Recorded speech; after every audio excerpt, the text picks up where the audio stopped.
ಎಲ್ಲರಿಗೂ ನಮಸ್ಕಾರ. ನಾನು ನಿಮ್ಮ ಸತೀಶ್ ಜೋಗ ವಿಜಯಭವ ಯೂಟ್ಯೂಬ್ ಚಾನಲ್ನಿಂದ.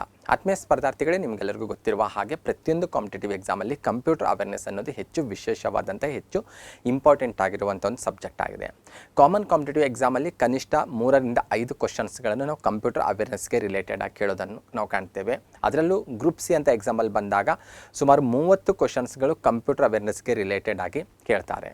ಹಾಗಾಗಿ ಯಾರೆಲ್ಲ ಗ್ರೂಪ್ ಸಿ ಆಗಿರ್ಬೋದು, ಇತರೆ ಸ್ಪರ್ಧಾತ್ಮಕ ಪರೀಕ್ಷೆಗಳಿಗೆ ಯಾರು ತಯಾರಿ ನಡೆಸ್ತಾ ಇದ್ದೀರಲ್ವ, ಅವರೆಲ್ಲರಿಗೂ ಹೆಚ್ಚು ಯೂಸ್ಫುಲ್ ಆಗಲಿ ಅನ್ನೋಂಥ ಕಾರಣಕ್ಕಾಗಿ ಕಂಪ್ಯೂಟರ್ ಅವೇರ್ನೆಸ್ಗೆ ರಿಲೇಟೆಡ್ ಆಗಿ ಪ್ರೀವಿಯಸ್ ಎಕ್ಸಾಮಲ್ಲಿ ಏನು ಕ್ವಶನ್ಸ್ ಕೇಳಿದ್ದಾರಲ್ವ, ಆ ಕ್ವಶನ್ಸ್ಗಳನ್ನು ನಿಮ್ಮ ಜೊತೆ ನಾನು ಡಿಸ್ಕಷನ್ ಮಾಡ್ತಾ ಹೋಗ್ತೇನೆ.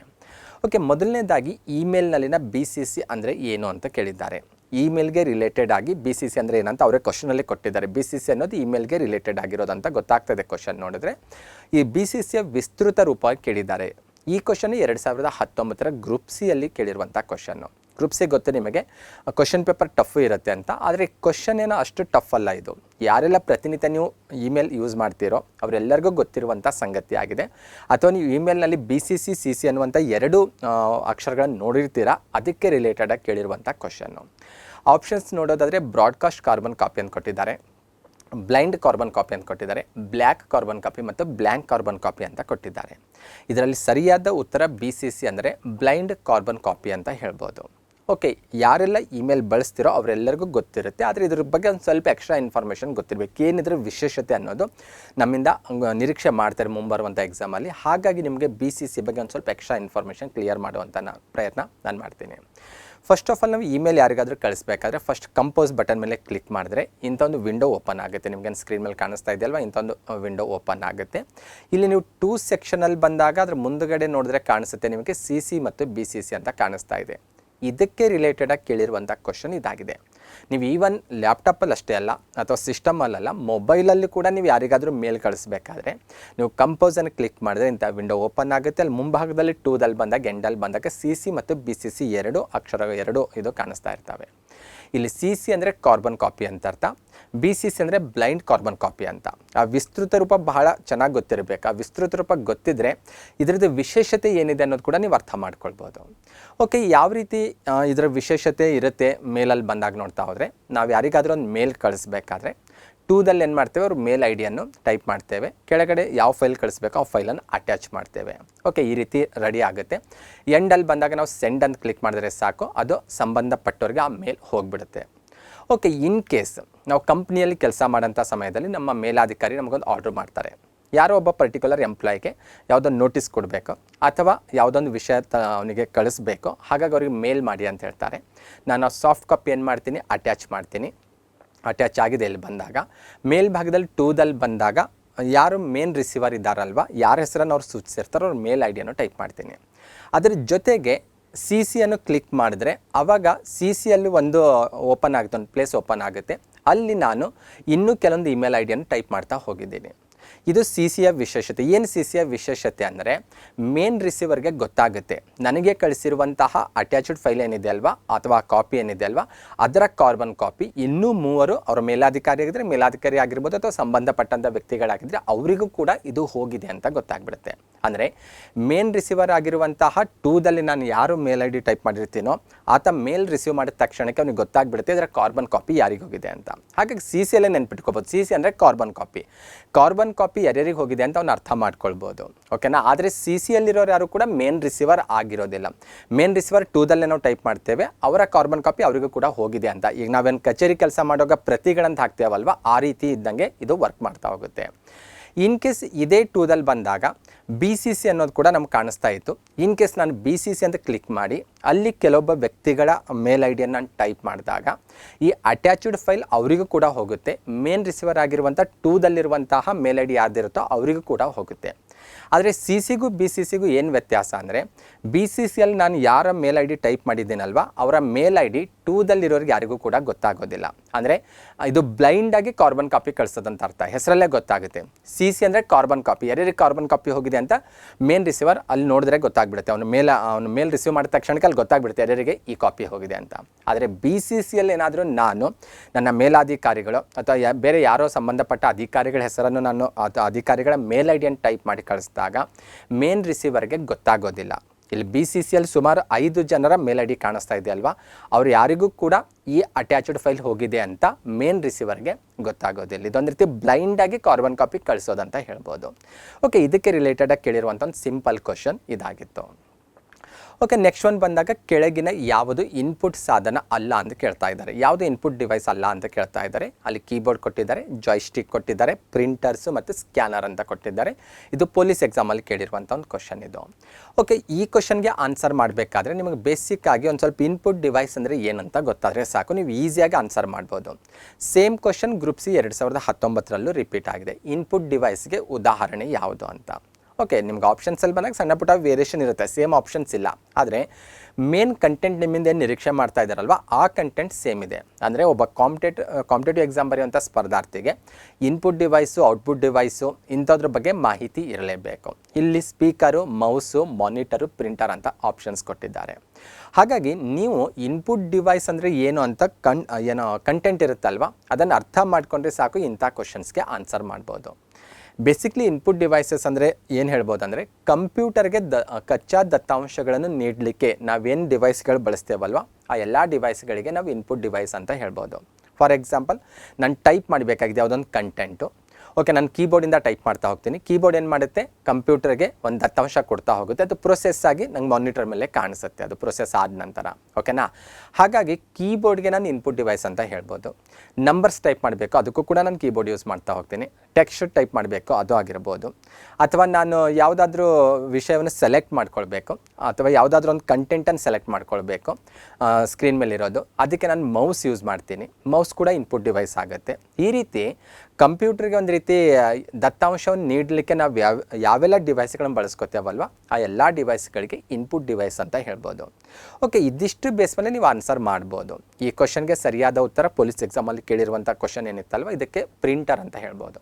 ಇನ್ನೂ ಸ್ವಲ್ಪ ಕ್ಲಾರಿಟಿ ಕೊಡಬೇಕಾದ್ರೆ ಕೀಬೋರ್ಡ್ ಆಲ್ರೆಡಿ ಹೇಳಿದೆ ನಾನು ಏನಾದರೂ ಟೈಪ್ ಮಾಡಬೇಕು, ನಾನು ಕಂಪ್ಯೂಟ್ರಲ್ಲಿ ಪ್ರೊಸೆಸ್ ಆಗಿದೆ ನನಗೆ ಮಾನಿಟ್ರಲ್ಲಿ ಕಾಣಿಸ್ಬೇಕು ಅಂದರೆ ನಾನು ಕೀಬೋರ್ಡ್ ಯೂಸ್ ಮಾಡಲೇಬೇಕು. ಕೀಬೋರ್ಡ್ ಏನು ಮಾಡುತ್ತೆ, ನಾನು ಯಾವ ಅಕ್ಷರ ಟೈಪ್ ಮಾಡ್ತೀನೋ ಅದನ್ನು ಒಂದು ರೀತಿ ಕಚ್ಚಾ ದತ್ತಾಂಶ ಹೋಗೋಗುತ್ತೆ, ಅದು ಪ್ರೊಸೆಸ್ ಆಗಿ ಮತ್ತು ನನಗೆ ಔಟ್ಪುಟ್ ಆಗಿ ಸಿಗುತ್ತಲ್ವ, ಹಾಗಾಗಿ ಕೀಬೋರ್ಡ್ ಇನ್ಪುಟ್ ಅಂತ ಹೇಳ್ಬೋದು.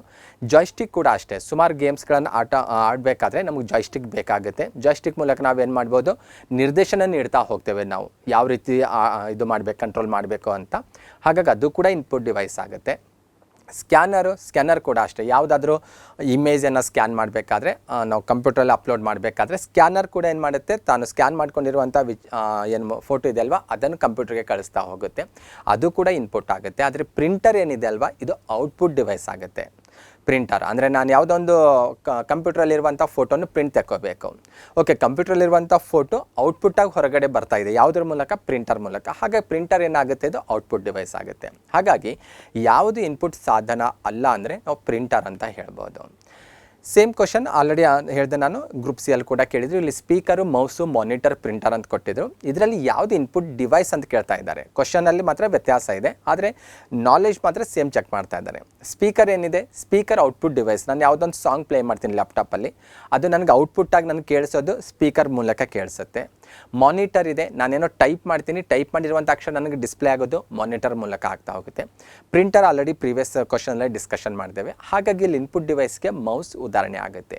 ಹಾಗಾಗಿ ನಿಮಗೆ ಇನ್ಪುಟ್ ಡಿವೈಸು ಮತ್ತು ಔಟ್ಪುಟ್ ಡಿವೈಸ್ ಬಗ್ಗೆ ಒಂದು ಸ್ವಲ್ಪ ಬೇಸಿಕ್ ಕಾನ್ಸೆಪ್ಟ್ ಇರಬೇಕು. ನಿಮ್ಗೆ ಇಮೇಜ್ ಕಾಣಿಸ್ತಾ ಇದೆ, ಇಮೇಜಲ್ಲಿ ಕೀಬೋರ್ಡ್ ಇದೆ, ಸ್ಕ್ಯಾನರ್ ಇದೆ, ಟ್ರ್ಯಾಕ್ ಬಾಲ್ ಇರ್ಬೋದು, ಅಥವಾ ಟಚ್ ಪ್ಯಾಡ್ ಇರ್ಬೋದು, ಜಾಯ್ಸ್ಟಿಕ್ ಇರ್ಬೋದು, ಬಾರ್ಕೋಡ್ ರೀಡರ್ ಏನು ನಾವು ಮಾಲ್ಗಳಲ್ಲೆಲ್ಲ ನೋಡ್ತೇವಲ್ವಾ, ವಸ್ತುಗಳ ಬಿಲ್ ಮಾಡಲಿಕ್ಕೆ ಬಾರ್ಕೋಡ್ ರೀಡರ್ ಯೂಸ್ ಮಾಡ್ತಾರಲ್ವ ಅದು ಆಗಿರ್ಬೋದು, ಮೌಸ್ ಆಗಿರ್ಬೋದು, ಇವೆಲ್ಲವೂ ಕೂಡ ಇನ್ಪುಟ್ ಡಿವೈಸ್. ಇವಿಷ್ಟೇ ಇದಾವಂತ ಹೇಳಂಗಿಲ್ಲ, ಇದ್ರ ಜೊತೆ ಇನ್ನೂ ಆ್ಯಡ್ ಮಾಡ್ತಾ ಹೋಗ್ಬೋದು. ನಿಮ್ಗೊಂದು ಕಾನ್ಸೆಪ್ಟ್ ಗೊತ್ತಾದರೆ ನೀವು ಆನ್ಸರ್ ಮಾಡ್ಬೋದು. ಮತ್ತು ಇಲ್ಲಿ ಕೆಲವೊಂದು ಟಚ್ ಪ್ಯಾನಲ್ ಏನು ಕಾಣಿಸ್ತಾ ಇದೆ ಅಲ್ವಾ ನಿಮಗೆ, touch panel actually input output ಎರಡೂ ಆಗುತ್ತೆ. ಅದು ನಾವು ಟಚ್ ಮಾಡಿದಾಗ ಅದು ಆರ್ಡರ್ ತೆಗೆದುಕೊಳ್ಳುತ್ತೆ, ಅದು ಆದೇಶ ನೀಡುತ್ತೆ, ಅದು ಇನ್ಪುಟ್ ಆಗುತ್ತೆ. ಅದು ಡಿಸ್ಪ್ಲೇ ಆದಾಗ ಅದು ಔಟ್ಪುಟ್ ಆಗುತ್ತೆ. ಹೀಗೆ ಕೆಲವೊಂದು ಇನ್ಪುಟ್ ಕಮ್ ಔಟ್ಪುಟ್ ಡಿವೈಸ್ ಕೂಡ ಇದ್ದಾವೆ. ನೋಡೋಣ ನೆಕ್ಸ್ಟ್ ಕ್ಲಾಸಲ್ಲಿ ಬಂದಾಗ ಆ ರೀತಿ ಕ್ವಶನ್ಸ್ ಕೂಡ ನಾನು ತೆಗೆದುಕೊಂಡು ಅದ್ರ ಬಗ್ಗೆ ಕೂಡ ನಿಮ್ಮ ಜೊತೆ ಡಿಸ್ಕಷನ್ ಮಾಡ್ತೇನೆ. ಓಕೆ, ಇನ್ಪುಟ್ ಡಿವೈಸಲ್ಲಿ ಬಂದಾಗ ಸ್ಕ್ಯಾನರ್ ಬಗ್ಗೆ ಹೇಳಿದ್ದೇವೆ. ಸ್ಕ್ಯಾನರ್ ಇನ್ಪುಟ್ ಡಿವೈಸಲ್ಲಿ ನಾವು ಪರಿಗಣಿಸ್ಬೋದು ಅಂತ. ಸ್ಕ್ಯಾನರ್ನ ಕ್ವಾಲಿಟಿ ಅಥವಾ ಅದರ ದಕ್ಷತೆಯನ್ನು DPI ಅನ್ನೋಂಥ ಇದರಲ್ಲಿ ಅಳತೆ ಮಾಡ್ತಾರೆ. ಅಂದರೆ ಡಾಟ್ಸ್ ಪರ್ ಇಂಚ್ ಅನ್ನೋದರಲ್ಲಿ ಅದರ ದಕ್ಷತೆಯನ್ನು ಅಳೆಯಲಾಗುತ್ತೆ. ಇಂಥ ವಿಚಾರಗಳು ಕೂಡ ನಿಮ್ಮಿಂದ ನಿರೀಕ್ಷೆ ಮಾಡ್ತಾರೆ, ಹಾಗಾಗಿ ಗೊತ್ತಿರಬೇಕು. ಕ್ಯಾಮ್ರಾದ ಕ್ವಾಲಿಟಿ ಆಲ್ರೆಡಿ ಗೊತ್ತು ನಿಮಗೆ, ಮೆಗಾ ಪಿಕ್ಸಲಲ್ಲಿ ಅಳಿತೇವೆ. ನಾವೀಗ ಮೊಬೈಲೆಲ್ಲ ಪರ್ಚೇಸ್ ಮಾಡಬೇಕಾದ್ರೆ ಗೊತ್ತಲ್ಲ ಕ್ಯಾಮ್ರಾ ಎಷ್ಟು ಮೆಗಾ ಪಿಕ್ಸಲ್ ಇದೆ ಅಂತ ಕ್ಯಾಸುವಲಾಗಿ ಕೇಳ್ತೇವೆ. ಇದು ಪ್ರತಿನಿತ್ಯ ಬಳಕೆ ಆಗುವಂಥ ಶಬ್ದ. ಇದು ಮೆಗಾ ಪಿಕ್ಸಲ್ ಹೆಚ್ಚಾದಷ್ಟು ಕ್ಯಾಮ್ರಾ ಕ್ವಾಲಿಟಿ ಏನಾಗುತ್ತೆ, ಫೋಟೋ ಕ್ವಾಲಿಟಿ ಹೆಚ್ಚಾಗುತ್ತೆ ಅಂತ. ಹಾಗಾಗಿ ಕ್ಯಾಮ್ರಾ ಕ್ವಾಲಿಟಿಯನ್ನು ಮೆಗಾ ಪಿಕ್ಸಲಲ್ಲಿ ಅಳೆಯಲಾಗುತ್ತೆ. ಜಾಯ್ಸ್ಟಿಕ್ ಇಮೇಜ್ ಕಾಣಿಸ್ತಾ ಇದೆ, ಇದು ಗೇಮ್ಗೆ ಹೆಚ್ಚಾಗಿ ಬಳಕೆ ಆಗೋಂಥದ್ದು. ಗೇಮ್ ಆಡಬೇಕಾದ್ರೆ ಕೆಲವೊಂದು ಗೇಮ್ಗಳನ್ನು ಆಡಬೇಕಾದ್ರೆ ಕಂಪಲ್ಸರಿ ಜಾಯ್ಸ್ಟಿಕ್ ಬೇಕಾಗುತ್ತೆ. ಇದರ ಮೂಲಕ ನಾವು ಗೇಮನ್ನು ಆಡ್ಬೋದು. ಇದು ಕೂಡ ಇನ್ಪುಟ್, ಇದು ಒಂದು ರೀತಿ ಆರ್ಡರ್ ಕೊಡ್ತಾ ಹೋಗುತ್ತೆ, ನಾವು ಕಂಟ್ರೋಲ್ ಮಾಡ್ಬೋದು ಆ ಗೇಮ್ಸಲ್ಲಿ ಬರುವಂಥ ಇದನ್ನು ಬಂದಾಗ, ಆಟಗಳನ್ನು ಬಂದಾಗ. ಹಾಗಾಗಿ ಇದು ಕೂಡ ಇನ್ಪುಟ್ ಡಿವೈಸ್ ಆಗುತ್ತೆ. ನೆಕ್ಸ್ಟ್ ಒಂದು ಪೊಲೀಸ್ ಎಕ್ಸಾಮಲ್ಲಿ ಕೇಳಿರುವಂಥ ಕ್ವಶನ್ನು ಮೈಕ್ರೋಸಾಫ್ಟ್ ವರ್ಡ್ನ ಒಂದು ಉದಾಹರಣೆ. ಮೈಕ್ರೋಸಾಫ್ಟ್ ಯಾವುದರ ಒಂದು ಉದಾಹರಣೆ ಅಂತ ಕೇಳ್ತಾ ಇದ್ದಾರೆ. Operating system, input device, application software ಮತ್ತು ಪ್ರೊಸೆಸಿಂಗ್ ಡಿವೈಸ್ ಅಂತ ಕೇಳ್ತಾ ಇದ್ದಾರೆ. ಓಕೆ, ಮೈಕ್ರೋಸಾಫ್ಟ್ ವರ್ಡ್ ಆಲ್ಮೋಸ್ಟ್ ಅಲ್ಲಿ ಪ್ರತಿನಿತ್ಯ ಸುಮಾರು ಜನ ಬಳಕೆ ಮಾಡ್ತಾರೆ, ಹಾಗಾಗಿ ಗೊತ್ತಿರುತ್ತೆ ಇದು ಒಂದು ಅಪ್ಲಿಕೇಶನ್ ಸಾಫ್ಟ್ವೇರ್ ಅಂತ. ಓಕೆ, ಇವನ್ನು ಕಂಠಪಾಠ ಮಾಡ್ಕೊಂಡು ಹೋಗಬಾರ್ದು. ಸುಮಾರು ಹುಡುಗರು ಏನು ಮಾಡ್ತಾ ಇರ್ತಾರೆ ಕಾಂಪಿಟೇಟಿವ್ ಎಕ್ಸಾಮ್ ಬರೆಯೋರು ಅಂದರೆ ಅಪ್ಲಿಕೇಶನ್ ಸಾಫ್ಟ್ವೇರ್ ಯಾವುದು, ಪ್ರೊಸೆಸಿಂಗ್ ಡಿವೈಸ್ ಬಗ್ಗೆ ಆಗಿರ್ಬೋದು, ಆಪರೇಟಿಂಗ್ ಸಿಸ್ಟಮ್ ಯಾವುದು, ಅವನ್ನೆಲ್ಲ ಬೈಪಾಠ ಮಾಡ್ಕೊಂಡು ಹೋಗ್ತಾರೆ. ಬೈಪಾಠ ಮಾಡ್ಕೊಂಡು ಹೋದಾಗ ಏನು ಮಾಡಬಹುದು ಎಕ್ಸಾಮಲ್ಲಿ ಅಂದರೆ, ನೀವು ಓದಿದ ರೀತಿಯಲ್ಲಿ ಕ್ವಶನ್ ಬಂದರೆ ಮಾತ್ರ ಆನ್ಸರ್ ಮಾಡ್ಬೋದು, ಇಲ್ಲಾಂದರೆ ನಿಮ್ಮಿಂದ ಆನ್ಸರ್ ಮಾಡಲಿಕ್ಕೆ ಸಾಧ್ಯ ಇಲ್ಲ. ಹಾಗಾಗಿ ನೀವೇನು ಮಾಡಬೇಕು, first of all application software ಅಂದರೆ ಏನಂತ ಅರ್ಥ ಮಾಡಿಕೊಂಡ್ರೆ ನೀವು ಎಕ್ಸಾಮಲ್ಲಿ ನೀವು ಓದದೇ ಇರುವಂತಹ ಕ್ವಶನ್ ಬಂದರೂ ಕೂಡ ಅಟ್ಲೀಸ್ಟ್ ನೀವು ಗೆಸ್ ಮಾಡ್ಬೋದು. ನಿಮ್ಮ ಗೆಸ್ ಕೂಡ ಕರೆಕ್ಟ್ ಆಗುವಂಥ ಪಾಸಿಬಿಲಿಟಿ ಬಹಳ ಇರುತ್ತೆ. ಹಾಗಾಗಿ first of all application software ಅಂದರೆ ಏನಂತ ಗೊತ್ತಾಗಬೇಕು. ಸಿಂಪಲ್ಲಾಗಿ ಹೇಳೋದಾದರೆ ಯಾವುದೋ ಒಂದು ನಿರ್ದಿಷ್ಟ ಕಾರ್ಯಕ್ಕಾಗಿ ಡೆವಲಪ್ ಮಾಡಿರುವಂತಹ ಸಾಫ್ಟ್ವೇರ್ಗೆ ಅಪ್ಲಿಕೇಶನ್ ಸಾಫ್ಟ್ವೇರ್ ಅಂತ ಹೇಳ್ಬೋದು. ನಿಮ್ಗೊಂದೆರಡು ಇಮೇಜ್ ಕಾಣಿಸ್ತಿದೆ, ಫೋಟೋ ಏನಂತಾರೆ ಎಡಿಟ್ ಮಾಡೋದಾಗಿರ್ಬೋದು. ಫೋಟೋ ಇದಕ್ಕೆ ರಿಲೇಟೆಡ್ ಆಗಿ ಕೆಲವೊಂದು ಸಾಫ್ಟ್ವೇರ್ಗಳನ್ನು ಬಳಕೆ ಮಾಡ್ತಾ ಇದ್ದೇವೆ ನಾವು ಇತ್ತೀಚಿನ ದಿನದಲ್ಲಿ ಬಂದಾಗ. ಓಕೆ, ಅದ್ರ ಉದ್ದೇಶ ಏನಿದೆ, ಫೋಟೋಗೆ ರಿಲೇಟೆಡ್ ಆಗಿ ಮಾತ್ರ ಸಾಫ್ಟ್ವೇರ್ ಇರೋದು. ಅಂದರೆ ಫೋಟೋವನ್ನು ಎಡಿಟ್ ಮಾಡೋದಾಗಿರ್ಬೋದು, ಫೋಟೋಗೆ ರಿಲೇಟೆಡ್ ನಾವೇನೆಲ್ಲ ಎಡಿಟ್ಗಳು ಮಾಡ್ಬೋದಲ್ಲ ಅವೆಲ್ಲ ಫ್ಯೂಚರ್ಸ್ ಅದರಲ್ಲಿ ಅವೈಲೇಬಲ್ ಇರ್ತಾವೆ ಆ ಸಾಫ್ಟ್ವೇರಲ್ಲಿ. ಇಂತಹ ಸಾಫ್ಟ್ವೇರ್ಗಳಿಗೆ ನಾವು ಅಪ್ಲಿಕೇಶನ್ ಸಾಫ್ಟ್ವೇರ್ ಅಂತ ಕರಿಬೋದು. ಅಂದರೆ ಒಂದು ನಿರ್ದಿಷ್ಟ ಕಾರ್ಯಕ್ಕಾಗಿ ಮಾತ್ರ ಇದು ಡೆವಲಪ್ ಆಗಿರುವಂಥ ಸಾಫ್ಟ್ವೇರ್ ಆಗಿರುತ್ತೆ. ಇಂತಹ ಸಾಫ್ಟ್ವೇರ್ ಬಳಸಬೇಕಾದ್ರೆ ಒಂದು ಸ್ವಲ್ಪ ಟ್ರೈನ್ ಅಪ್ ಆಗಬೇಕು. ನಾವು ಫುಲ್ ಅಂತ ಅನ್ನಂಗಿಲ್ಲ, ಒಂದು ಸ್ವಲ್ಪ ತರಬೇತಿ ಅವಶ್ಯಕತೆ ಇರುತ್ತೆ. ಒಂದು ಸ್ವಲ್ಪ ನಮಗೆ ಟ್ರೈನ್ ಅಪ್ ಆದರೆ ನಾವು ಹೋಗ್ತಾ ಹೋಗ್ತಾ ಆ ಸಾಫ್ಟ್ವೇರನ್ನು ಚೆನ್ನಾಗಿ ಯೂಸ್ ಮಾಡ್ಕೋಬೋದು. ಮತ್ತು ಸಾಫ್ಟ್ವೇರ್ ಬಂದಾಗ ಒಂದು ಎರಡೋ ಇಷ್ಟೇ ದವ ಸಾಫ್ಟ್ವೇರ್ ಅನ್ನಂಗಿಲ್ಲ, ವಿವಿಧ ಕ್ಷೇತ್ರಗಳ ಅವಶ್ಯಕತೆಗೆ ತಕ್ಕಂತೆ.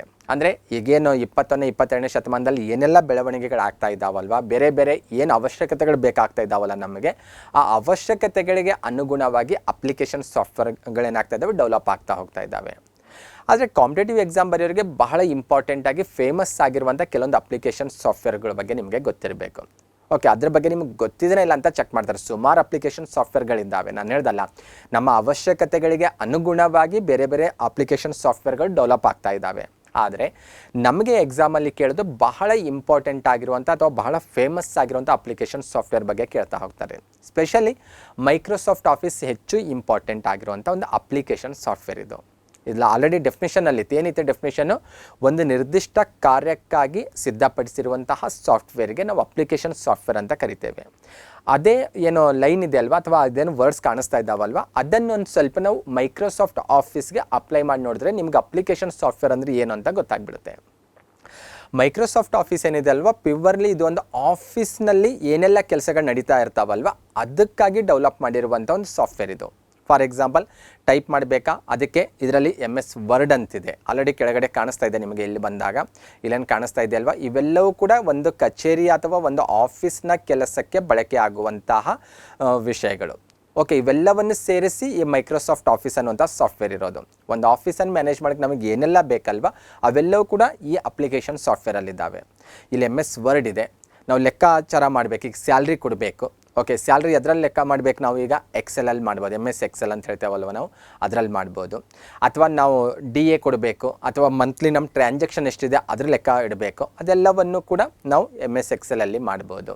ಅಷ್ಟೇ ಅಲ್ಲ, ಈವನ್ ಫಾರ್ಮುಲಾ ಕೂಡ ರೆಡಿಮೇಡ್ ಆಗಿ ಅವೈಲೇಬಲ್ ಇರ್ತವೆ ನಮಗೆ. ಅಲ್ಲಿ ಯಾವುದಾದ್ರೂ ನಾವು ಲೆಕ್ಕಗಳು ಮಾಡಬೇಕಾದ್ರೆ ಅದಕ್ಕೆ ಫಾರ್ಮುಲಾ ಕೂಡ MS ಎಕ್ಸೆಲಲ್ಲಿ ಸಾಕಷ್ಟು ಫಾರ್ಮುಲಾಗಳು ಅವೈಲೇಬಲ್ ಇರೋದು ಕಂಡುಬರುತ್ತೆ. ಸಾಕಷ್ಟು ವಿಭಿನ್ನವಾಗಿ ಅದನ್ನು ಡೆವಲಪ್ ಮಾಡಲಾಗಿದೆ. ಅಷ್ಟೆಲ್ಲ ನಮ್ಮ ಕಂಪ್ನಿಯ ಪ್ರೆಸೆಂಟೇಷನ್ ಕೊಡಬೇಕು ಮಾಡಬೇಕಾಗಿದೆ, ಎಲ್ಲೋ ನಾವು ಬೇರೆ ಕಡೆಗೆ ಬಂದಾಗ ಯಾವುದೋ ಟೆಂಡರ್ ಅಥವಾ ಬೇರೆ ಬೇರೆ ಇದಕ್ಕೆ ಬಂದಾಗ ನಾವು ನಮ್ಮ ಕಂಪ್ನಿಗೆ ರಿಲೇಟೆಡ್ ಆಗಿ ನಾವು ಪ್ರೆಸೆಂಟೇಷನ್ ಕೊಡಬೇಕಾಗಿದೆ. ಇದಕ್ಕೆ MS ಪವರ್ ಪಾಯಿಂಟ್ ಬಳಸ್ಕೋಬೋದು. ಅದೇ ರೀತಿ ಔಟ್ಲುಕ್ ಇದೆ, ಒನ್ ಡ್ರೈವ್ ಅಂತಿದೆ, ಒನ್ ನೋಟ್ ಇದೆ, ಶೇರ್ ಪಾಯಿಂಟ್ ಅಂತಿದೆ. ಈ ರೀತಿ ಸಾಕಷ್ಟು ವಿಚಾರಗಳ ಅಂಶಗಳು ಇದರಲ್ಲಿ ಅಡಕವಾಗಿರೋದು ಕಂಡು ಬರುತ್ತೆ. ಇದು ಒಂದು ಅಪ್ಲಿಕೇಶನ್ ಸಾಫ್ಟ್ವೇರ್. ಒಂದು ಆಫೀಸನ್ನು ರನ್ ಮಾಡಬೇಕಾದ್ರೆ ನಮಗೆ ಇವಿಷ್ಟು ಕೂಡ ಸಹಾಯಕಾರಿ ಆಗ್ತವೆ. ಇವಿಷ್ಟೇ ಇರ್ತಾವ ಸರ್, ಇನ್ನೂ ಹೋಗ್ತಾ ಹೋಗ್ತಾ ಏನಾದರೂ ಇದರಲ್ಲಿ ಚೇಂಜಸ್ ಆಗುತ್ತಾ ಅಂದರೆ ಹೋಗ್ತಾ ಹೋಗ್ತಾ ಇದರಲ್ಲಿ ಇನ್ನೂ ಸಾಕಷ್ಟು ಬದಲಾವಣೆ ಆಗ್ತಾ ಹೋಗುತ್ತೆ. ಇದು ಸಾಫ್ಟ್ವೇರ್ ಫೀಲ್ಡ್ ಕೂಡ ಒಂದು ರೀತಿ ಕಾಂಪಿಟೇಟಿವ್ ಎಕ್ಸಾಮ್ ಇದ್ದಂಗೆ. ಅದೊಂದು ರೀತಿ ಇಲ್ಲೂ ಕೂಡ ಕಾಂಪಿಟೇಷನ್ ಇರುತ್ತೆ. ಮೈಕ್ರೋಸಾಫ್ಟ್ ಆಫೀಸ್ಗೆ ರಿಲೇಟೆಡ್ ಬೇರೆ ಯಾವುದೋ ಅಪ್ಲಿಕೇಶನ್ ಸಾಫ್ಟ್ವೇರ್ ಬೇರೆ ಯಾರೋ ಡೆವಲಪ್ ಮಾಡ್ಬೋದು. ಹಾಗಾಗಿ ಈ ಅಪ್ಲಿಕೇಶನ್ ಸಾಫ್ಟ್ವೇರ್ಗಳಾಗಿರ್ಬೋದು, OSಗಳಾಗಿರ್ಬೋದು, ಆಲ್ಮೋಸ್ಟ್ ಆಲ್ ಯೂಸರ್ ಫ್ರೆಂಡ್ಲಿ ಆಗಿ ಹೋಗ್ತಾರೆ ಇವರು ಡೆವಲಪ್ ಮಾಡೋದು. ಯೂಸರ್ ಫ್ರೆಂಡ್ಲಿಯಾಗಿ ಅವನ್ನೆಲ್ಲ ಡೆವಲಪ್ ಮಾಡ್ತಾ ಹೋಗ್ತಾರೆ. ನಮಗೆ ಬಹಳಷ್ಟು ಈಸಿಯಾಗಿ ನಮ್ಮ ಕೆಲಸ ಮಾಡಲಿಕ್ಕೆ ಯಾವುದು ನಮಗೆ ಹೆಲ್ಪ್ ಆಗುತ್ತಲ್ವ ಅಂತಹ ಅಪ್ಲಿಕೇಶನ್ ಸಾಫ್ಟ್ವೇರ್ ನಾವು ಬಳಸ್ತಾ ಹೋಗ್ತೇವೆ. ನಮಗೆ ಹಾರ್ಡ್ ಆಗೋದು, ನಮಗೆ ಬಹಳ ಕಾಂಪ್ಲಿಕೇಟೆಡ್ ಇರುವಂಥ ಅಪ್ಲಿಕೇಶನ್ ಸಾಫ್ಟ್ವೇರ್ ನಾವು ಯಾರೂ ಬಳಸೋದಿಲ್ಲ. ನಮಗೆ ಹಂಗಿರಬೇಕು, ಭಾಳ ಈಸಿಯಾಗಿ ಬಳಕೆ ಆಗ್ತಾ ಹೋಗಬೇಕು. ಆ ರೀತಿಯೇ ಅವರು ಕೂಡ ತಮ್ಮ ಸಾಫ್ಟ್ವೇರನ್ನು ಡೆವಲಪ್ ಮಾಡ್ತಾ ಹೋಗ್ತಾರೆ. ಹಾಗಾಗಿ ಇದರಲ್ಲಿ ಕಾಲ ಕಳೆದಂತೆ ಏನಾಗ್ತಾ ಹೋಗುತ್ತೆ, ಹೊಸ ಹೊಸ ವರ್ಷನ್ಸ್ಗಳೆಲ್ಲ ಬರ್ತಾ ಹೋಗ್ತವೆ. ಫಸ್ಟ್ ವರ್ಷನ್ ನಾವು ಮೈಕ್ರೋಸಾಫ್ಟ್ ಆಫೀಸ್ದ ಫಸ್ಟ್ ವರ್ಷನ್ ತೆಗೆದ್ರೆ 1990 ಅದರ ಫಸ್ಟ್ ವರ್ಷನ್ ರಿಲೀಸ್ ಆಗಿತ್ತು. ಆದರೆ ಲೇಟೆಸ್ಟ್ ವರ್ಷನ್ ಏನಿದೆ ಮೈಕ್ರೋಸಾಫ್ಟ್ ಆಫೀಸ್ 2021 ಅಂತ 2019ರಲ್ಲಿ ರಿಲೀಸ್ ಆಗಿರೋದು. ಮೈಕ್ರೋಸಾಫ್ಟ್ ಕಂಪ್ನಿದವ್ರೆ ಇದರ ಓನರ್ ಅಂತ ಹೇಳ್ಬೋದು. ಓನ್ಡ್ ಬೈ ಮೈಕ್ರೋಸಾಫ್ಟ್ ಆಫೀಸ್ ಏನಿದೆ ಅಲ್ವ ಅದು ಮೈಕ್ರೋಸಾಫ್ಟ್ ಆಫೀಸಿಂದಲೇ ಇದು ಮೇಲ್ವಿಚಾರಣೆ ಆಗುವಂಥದ್ದು. ಅಂದರೆ ಇಲ್ಲಿ ಯಾಕೆ ವರ್ಷನ್ಸ್ಗಳು ಈ ರೀತಿ ಚೇಂಜ್ ಆಗ್ತಾ ಹೋಗ್ತಾವೆ ಅಂದರೆ, ನಾನು ಹೇಳ್ದಲ್ಲ, ನಮ್ಮ ಅವಶ್ಯಕತೆಗೆ ತಕ್ಕಂತೆ, ನಮ್ಮ ಅನುಕೂಲತೆಗೆ ತಕ್ಕಂತೆ ಅವರು ತಮ್ಮ ಅಪ್ಲಿಕೇಶನ್ ಸಾಫ್ಟ್ವೇರನ್ನು ಡೆವಲಪ್ ಮಾಡಲಿಲ್ಲ ಅಂದರೆ ಜನ ಅದನ್ನು ಬಳಕೆ ಮಾಡೋದನ್ನು ಕಡಿಮೆ ಮಾಡ್ತಾರೆ. ಯಾವಾಗ ಜನ ಬಳಕೆ ಕಡಿಮೆ ಮಾಡ್ತಾರೆ ಅದ್ರ ಡಿಮ್ಯಾಂಡ್ ಆಗಿರ್ಬೋದು, ಅದ್ರ ಮಾರ್ಕೆಟಿಂಗ್ ಆಗಿರ್ಬೋದು ಕಡಿಮೆ ಆಗ್ತಾ ಹೋಗುತ್ತೆ. ಪ್ಯೂರ್ಲಿ ಇದು ಕೂಡ ಒಂದು ರೀತಿ ಬಿಸ್ನೆಸ್ ಅಂತ ಹೇಳ್ಬೋದು. ಓಕೆ, ಇಷ್ಟು ವಿಚಾರ ನಿಮಗೆ ಗೊತ್ತಿರಬೇಕು. ಅದರ ಜೊತೆಗೆ ಇನ್ನೂ ಕೆಲವೊಂದು ಅಪ್ಲಿಕೇಶನ್ ಸಾಫ್ಟ್ವೇರ್ ಬಹಳ ಫೇಮಸ್ ಆಗಿ ಜಗತ್ತಿನಲ್ಲಿ ಬಳಕೆ ಆಗುವಂಥದ್ರಲ್ಲಿ ಒಂದು ಫೋಟೋಶಾಪ್ ಅನ್ನುವಂಥ ಅಪ್ಲಿಕೇಶನ್ ಸಾಫ್ಟ್ವೇರ್. ಪ್ಯೂರ್ಲಿ ಇದು ಫೋಟೋಗೆ ರಿಲೇಟೆಡ್ ಆಗಿರೋದು, ಫೋಟೋ ಎಡಿಟಿಂಗಿಗಾಗೆ ಬಳಸುವಂಥ ಅಪ್ಲಿಕೇಶನ್ ಸಾಫ್ಟ್ವೇರ್. ನೀವು ಯಾವುದೇ ಒಂದು ಫೋಟೋ ಸ್ಟುಡಿಯೋಗೆ ಹೋದರೂ ಕೂಡ ಬಹುತೇಕ ಅವರು ತಮ್ಮ ಸಿಸ್ಟಮಲ್ಲಿ ಬಳಕೆ ಮಾಡುವಂಥ ಒಂದು ಅಪ್ಲಿಕೇಶನ್ ಸಾಫ್ಟ್ವೇರು. MS ನಾವು ಏನು ಪ್ರೀವಿಯಸ್ಸಲ್ಲಿ ಚರ್ಚೆ ಮಾಡಿದೇವಲ್ವ, MS ಆಫೀಸು ಅಥವಾ ಮೈಕ್ರೋಸಾಫ್ಟ್ ಆಫೀಸು, ಇದು ಒಂದು ರೀತಿ ಆಫೀಸ್ನ ಕಾರ್ಯನಿರ್ವಹಣೆಗಾಗಿಯೇ ಡೆವಲಪ್ ಮಾಡಿರುವಂಥ ಒಂದು ಸಾಫ್ಟ್ವೇರ್ ಆಗಿದ್ದರೆ, ಫೋಟೋಶಾಪ್ ಏನಿದೆ ಅಲ್ವಾ ಇದು ಫೋಟೋಗಾಗಿಯೇ, ಫೋಟೋ ಎಡಿಟಿಂಗಾಗಿಯೇ ಡೆವಲಪ್ ಮಾಡಿರುವಂಥ ಒಂದು ಸಾಫ್ಟ್ವೇರ್ ಆಗಿದೆ. ಇದು ಅಡಾಬ್ ಕಂಪ್ನಿಗೆ ರಿಲೇಟೆಡ್ ಆಗಿರೋದು. ಲೇಟೆಸ್ಟ್ ವರ್ಷನ್ ಇದರಲ್ಲಿ ಕೂಡ ಅಷ್ಟೇ. ಪ್ರತಿದಿನವೂ ಕೂಡ ಬಂದಾಗ ಹೊಸ ಹೊಸ ಸವಾಲುಗಳು, ಹೊಸ ಹೊಸ ಅವಶ್ಯಕತೆಗಳು ಏನು ಬರ್ತಾ ಹೋಗ್ತಾವಲ್ವ ಅದೆಲ್ಲವನ್ನು ಬೇಸಾಗಿಟ್ಕೊಂಡು ಇವರು ಕೂಡ ಹೊಸ ಹೊಸ ವರ್ಷನನ್ನು ರಿಲೀಸ್ ಮಾಡ್ತಾ ಹೋಗ್ತಾರೆ, ಹೊಸ ಹೊಸ ವರ್ಷನನ್ನು ಅಪ್ಡೇಟ್ ಮಾಡ್ತಾ ಹೋಗ್ತಾರೆ. ಓಕೆ, ಕಂಪ್ನಿ ಗೊತ್ತಿರಬೇಕು, ಫೋಟೋಶಾಪು ಅಡಾಬ್ ಕಂಪ್ನಿಗೆ ರಿಲೇಟೆಡ್ ಆಗಿರೋದು. ನೆಕ್ಸ್ಟ್ ಇನ್ನೊಂದು ಭಾಳ ಜನ ಕೇಳಿರುವಂಥ ಅಪ್ಲಿಕೇಶನ್ ಸಾಫ್ಟ್ವೇರ್ ಅಂದರೆ ಕೋರಲ್ ಡ್ರಾ ಅಂತ. ಇದು ಕೂಡ ಬಹಳ ಫೇಮಸ್. ಸ್ಪೆಷಲಿ ಇದು ಡಿಸೈನಿಂಗ್ ಸಾಫ್ಟ್ವೇರ್. ಇದು ಡಿಸೈನ್ಗಾಗೆ ಯಾವುದು ಬುಕ್ ಡಿಸೈನ್ ಆಗಿರ್ಬೋದು, ಬ್ಯಾನರು, ಪೋಸ್ಟರ್ ಡಿಸೈನ್ಗಳೇನು ಬರ್ತಾವಲ್ವ ಬಹುತೇಕ ಜನ ಕೋರಲ್ ಡ್ರಾದಲ್ಲೇ ಇದನ್ನು ಡಿಸೈನ್ ಮಾಡೋದನ್ನು ನೋಡ್ತೇವೆ. ಈ ರೀತಿ ಒಂದೊಂದು ಅಪ್ಲಿಕೇಶನ್ ಸಾಫ್ಟ್ವೇರ್ ಒಂದೊಂದು ಉದ್ದೇಶಕ್ಕಾಗಿ ಅಥವಾ ಒಂದೊಂದು ಕೆಲಸಕ್ಕಾಗಿ ಡೆವಲಪ್ ಮಾಡಿರ್ತಾರೆ. ಮತ್ತು ಇಲ್ಲೂ ಕೂಡ ಅಷ್ಟೇ ಹೊಸ ಹೊಸ ವರ್ಷನ್ಸ್ಗಳು ಬರ್ತಾ ಹೋಗ್ತವೆ. ಒಂದು ಸ್ವಲ್ಪ ಯೂಸ್ ಮಾಡೋರಿಗೆ ಗೊತ್ತಿರುತ್ತೆ. ನಿಮಗೂ ಕೂಡ ಆ ಎಲ್ಲ ಇನ್ಫಾರ್ಮೇಷನ್ ಗೊತ್ತಿರಬೇಕು. ಯಾಕಂದರೆ ಎಕ್ಸಾಮಲ್ಲಿ ಇದಕ್ಕೆ ರಿಲೇಟೆಡಾಗಿ ಸಾಕಷ್ಟು ಬಾರಿ ಕ್ವಶನ್ಸ್ ಕೇಳ್ತಾ ಇರ್ತಾರೆ. ನೆಕ್ಸ್ಟ್ ಒನ್, ಈ ಕೆಳಗಿನ ಯಾವುದು ಗಣಕಯಂತ್ರದ ಭಾಷೆ ಅಲ್ಲ ಅಂತ ಕೇಳಿದ್ದಾರೆ. ಬೇಸಿಕ್, C++, ಜಾವಾ, ಮೈಕ್ರೋಸಾಫ್ಟ್ ಅಂತ ಕೊಟ್ಟಿದ್ದಾರೆ. ಜಸ್ಟ್ ಪ್ರೀವಿಯಸ್ ಕ್ವಶನನ್ನು ನೀಟಾಗಿ ಅಬ್ಸರ್ವ್ ಮಾಡಿದ್ರೆ ಈ ಕ್ವಶನ್ ಆನ್ಸರ್ ಕೂಡ ನೀವೇ ಹೇಳ್ಬೋದು. ಮೈಕ್ರೋಸಾಫ್ಟ್ ಅನ್ನೋದು ಒಂದು ಅಪ್ಲಿಕೇಶನ್ ಸಾಫ್ಟ್ವೇರ್ ಅಂತ ಆಲ್ರೆಡಿ ಚರ್ಚೆ ಮಾಡಿದ್ದೇವೆ ನಾವು. ಹಾಗಾಗಿ ಈಸಿಯಾಗಿ ಹೇಳ್ಬೋದು. ಅಂದರೆ ಕೆಲವೊಂದು ಕ್ವಶನ್ಸ್ ಹೆಂಗಿರುತ್ತೆ ಎಕ್ಸಾಮಲ್ಲಿ ಅಂದರೆ, ನೀವು ಯಾವುದೋ ಓದ್ಕೊಂಡು ಹೋಗಿರ್ತೀರಿ, ಇನ್ಯಾವುದೋ ಆ್ಯಂಗಲಲ್ಲಿ ಅದು ನಿಮಗೆ ಯೂಸ್ಫುಲ್ ಆಗುತ್ತೆ ಅಲ್ಲಿ ಕ್ವಶನ್ಗೆ ಆನ್ಸರ್ ಮಾಡಲಿಕ್ಕೆ. ಹಾಗಾಗಿ ಈ ಕ್ವಶನ್ಗೆ ನೇರವಾಗಿ ಆನ್ಸರ್ ಹೇಳ್ಬೋದು. ಮೈಕ್ರೋಸಾಫ್ಟ್ ಗಣಕಯಂತ್ರದ ಭಾಷೆ ಅಲ್ಲ, ಅದೊಂದು ಅಪ್ಲಿಕೇಶನ್ ಸಾಫ್ಟ್ವೇರ್ ಅಂತ. ಹಾಗಾದರೆ ಬೇಸಿಕ್ಕು, C++ ಏನಿದೆ ಅಲ್ವಾ ಮತ್ತು ಜಾವಾ ಏನಿದ್ದಾವಲ್ವಾ ಅವೆಲ್ಲವೂ ಕೂಡ ಗಣಕಯಂತ್ರದ ಭಾಷೆಗಳು. ಸ್ವಲ್ಪ ಫೇಮಸ್ ಆಗಿರುವಂಥ ಗಣಕಯಂತ್ರದ ಭಾಷೆಗಳು ಗೊತ್ತಿರಬೇಕು. ಸ್ಪೆಷಲಿ ಜಾವಾ ಆಗಿರ್ಬೋದು, C++ ಆಗಿರ್ಬೋದು, ಈ ರೀತಿ ಸುಮಾರು ಗಣಕಯಂತ್ರದ ಭಾಷೆಗಳಿದ್ದಾವೆ. ಅವುಗಳ ಬಗ್ಗೆ ನಿಮಗೆ ಗೊತ್ತಿರಬೇಕು. ಬಹಳ ಡೀಟೇಲ್ ಆಗೇನು ಕೇಳಲ್ಲ ನಿಮಗೆ. ಗಣಕಯಂತ್ರದ ಭಾಷೆಗಳು ಯಾವಿದ್ದಾವೆ ಅಂತ ಕೇಳ್ಬೋದು. ಅದರ ಮುಂದುವರಿದ ಭಾಗವಾಗಿ ಕೆಲವೊಂದು ಗಣಕಯಂತ್ರದ ಭಾಷೆಗಳ ವಿಸ್ತೃತ ರೂಪ ಕೇಳ್ಬೋದು ನಿಮಗೆ. ಬೇಸಿಕ್ ಇದೆ. ಬೇಸಿಕ್ ಒಂದು ಕಂಪ್ಯೂಟರ್ ಲ್ಯಾಂಗ್ವೇಜ್, ಅದು ಅದರ ವಿಸ್ತೃತ ರೂಪ ಏನಂತ ಕೇಳ್ಬೋದು. Beginners all purpose symbolic instruction code ಅಂತ ಅದರ ವಿಸ್ತೃತ ರೂಪ. ಕೋಬಾಲ್ ಇದೆ, ಕಾಮನ್ ಬಿಸ್ನೆಸ್ ಓರಿಯೆಂಟೆಡ್ ಲ್ಯಾಂಗ್ವೇಜ್ ಅಂತ. ಮತ್ತು ಇಲ್ಲೂ ಕೂಡ ಅಷ್ಟೇ ಲ್ಯಾಂಗ್ವೇಜನ್ನು ಬೇರೆ ಬೇರೆ ಉದ್ದೇಶಕ್ಕೆ ಕೂಡ ಡೆವಲಪ್ ಮಾಡಿದ್ದಾರೆ. ಕೆಲವೊಂದು ಸೈನ್ಸಲ್ಲಿ ಆಗಿರ್ಬೋದು, ಇಂಜಿನಿಯರಿಂಗ್ ಆಗಿರ್ಬೋದು, ಕೆಲವೊಂದು ಜನರಲ್ ಆಗಿರ್ಬೋದು, ಕೆಲವೊಂದು ಬಿಸ್ನೆಸ್ಸಲ್ಲಿ ಆಗಿರ್ಬೋದು. ಈ ರೀತಿ ಬೇರೆ ಬೇರೆ ಉದ್ದೇಶಕ್ಕಾಗಿ ಅಥವಾ ಬೇರೆ ಬೇರೆ ಪರ್ಪಸ್ಗಾಗಿ ಕೂಡ ಕಂಪ್ಯೂಟರ್ ಲ್ಯಾಂಗ್ವೇಜ್ ಡೆವಲಪ್ ಮಾಡಿದ್ದಾರೆ. ಹಾಗಾಗಿ ಅದು ಕೂಡ ಗೊತ್ತಿರಬೇಕು. ಫಾರ್ಟ್ರಾನ್ ಇದೆ, ಫಾರ್ಮುಲಾ ಟ್ರಾನ್ಸ್ಲೇಷನ್ ಅಂತ. ಈ ರೀತಿ ಕೆಲವೊಂದು ಕಂಪ್ಯೂಟರ್ ಲ್ಯಾಂಗ್ವೇಜ್ಗಳ ವಿಸ್ತೃತ ರೂಪ ಕೂಡ ನಿಮಗೆ ಗೊತ್ತಿರಬೇಕು, ಅದು ಕೂಡ ಕೇಳ್ತಾರೆ. ನೆಕ್ಸ್ಟ್ ಒನ್, ಅಂಡುವಿನ ಶಾರ್ಟ್ಕಟ್ ಕೀ ಯಾವುದು ಅಂತ ಕೇಳಿದ್ದಾರೆ. ಓಕೆ, ಇದು ಪೊಲೀಸ್ ಎಕ್ಸಾಮಲ್ಲಿ ಕೇಳೋದು. ಗ್ರೂಪ್ ಸಿ ಅಲ್ಲಿ ಕೂಡ ಸುಮಾರು ಇಂಥ ಕ್ವಶನ್ಸ್ ಕೇಳಿದ್ದಾರೆ. Ctrl+X ಇದೆ, Ctrl+Z, Ctrl+Y, Ctrl+U ಅಂತ ಹೇಳಿರೋದು. ಓಕೆ, ಇಲ್ಲಿ ಪ್ಲಸ್ ಅಂದರೆ ಏನು? ಕಂಟ್ರೋಲ್ ಜೊತೆ ನಾವು ಎಕ್ಸ್ ಟೈಪ್ ಮಾಡಬೇಕಂತ ಅರ್ಥ. ಕಂಟ್ರೋಲ್ ಜೊತೆ ಜೆಡ್ ಟೈಪ್ ಮಾಡಬೇಕು, ಕಂಟ್ರೋಲ್ ಜೊತೆ ನಾವು ವೈ ಟೈಪ್ ಮಾಡಬೇಕು, ಅಥವಾ ಕಂಟ್ರೋಲ್ ಟೈಪ್ ಮಾಡಿದ ನಂತರ ಯು ಟೈಪ್ ಮಾಡಬೇಕು. ಯಾವುದು ಅಂಡುವಿನ ಶಾರ್ಟ್ಕಟ್ ಕೀ ಅಂತ ಹೇಳಿದ್ದಾರೆ. ಓಕೆ, ಆಲ್ಮೋಸ್ಟ್ ಅಲ್ಲಿ ನಿಮಗೆ ಶಾರ್ಟ್ಕಟ್ ಕೀ ಬಗ್ಗೆ ಬಹಳ ಬೇಸಿಕ್ ಇನ್ಫಾರ್ಮೇಷನ್ ಇರಬೇಕು. ಅಂದರೆ ಕಂಪ್ಯೂಟರ್ ಎಷ್ಟು ಯೂಸರ್ ಫ್ರೆಂಡ್ಲಿಯಾಗಿ ಡೆವಲಪ್ ಆಗ್ತಾ ಇದ್ದಾವೆ ಅಪ್ಲಿಕೇಶನ್ ಸಾಫ್ಟ್ವೇರಲ್ಲಿ ಬಂದಾಗ ನಮಗೆ ಬಹಳ ಕ್ಲಿಷ್ಟಕರವಾಗಿರುವಂಥ ಟೈಮ್ ವೇಸ್ಟ್ ಮಾಡುವಂತಹ ಕೆಲಸಗಳೇನಿರ್ತಾವಲ್ವ ಅವನ್ನು ಬಹಳ ಈಸಿಯಾಗಿ, ಅಂದರೆ ನಾವು ಆಪ್ಷನ್ಸ್ಗೆ ಹೋಗಿ ಮೆನು ಬಾರ್ಗೆ ಹೋಗಿ ಸಂಬಂಧಪಟ್ಟಂತಹ ಆಪ್ಷನ್ಸನ್ನು ಆಯ್ಕೆ ಮಾಡ್ಕೊಂಡು ಸೆಲೆಕ್ಟ್ ಮಾಡ್ಕೊಳ್ಳಿಕ್ಕೆ ಬಹಳ ಟೈಮ್ ಬೇಕಾಗುತ್ತೆ. ಬಹಳ ಟೈಮ್ ಅಂದ್ರೇನು, ಇದು ಗಂಟೆ ಅಲ್ಲ, ಜಸ್ಟ್ ಒಂದು 10 ರಿಂದ 20 ಸೆಕೆಂಡ್ ಬೇಕಾಗ್ಬೋದು. ಆ ಟೈಮ್ ಕೂಡ ಇಂಪಾರ್ಟೆಂಟ್ ಆಗುತ್ತೆ. ಹಾಗಾಗಿ ಟೈಮ್ ಸೇವ್ ಮಾಡೋ ಸಲುವಾಗಿ ಕೆಲವೊಂದು ಶಾರ್ಟ್ಕಟ್ ಕೀಯನ್ನು ನಾವು ಯೂಸ್ ಮಾಡ್ತಾ ಹೋಗ್ಬೋದು. ಅದರಲ್ಲಿ ಅಂಡುವಿನ ಶಾರ್ಟ್ಕಟ್ ಕೀ ಯಾವುದಂತ ಕೇಳ್ತಾ ಇದ್ದಾರೆ. ಅಂಡುವಿನ ಶಾರ್ಟ್ಕಟ್ ಕೀ Ctrl+Z ಆಗಿದೆ. ಇದು ಗೊತ್ತಿರಬೇಕು, ಭಾಳ ಸರಿ ರಿಪೀಟ್ ಆಗುತ್ತೆ ಇದು ಕ್ವಶನ್.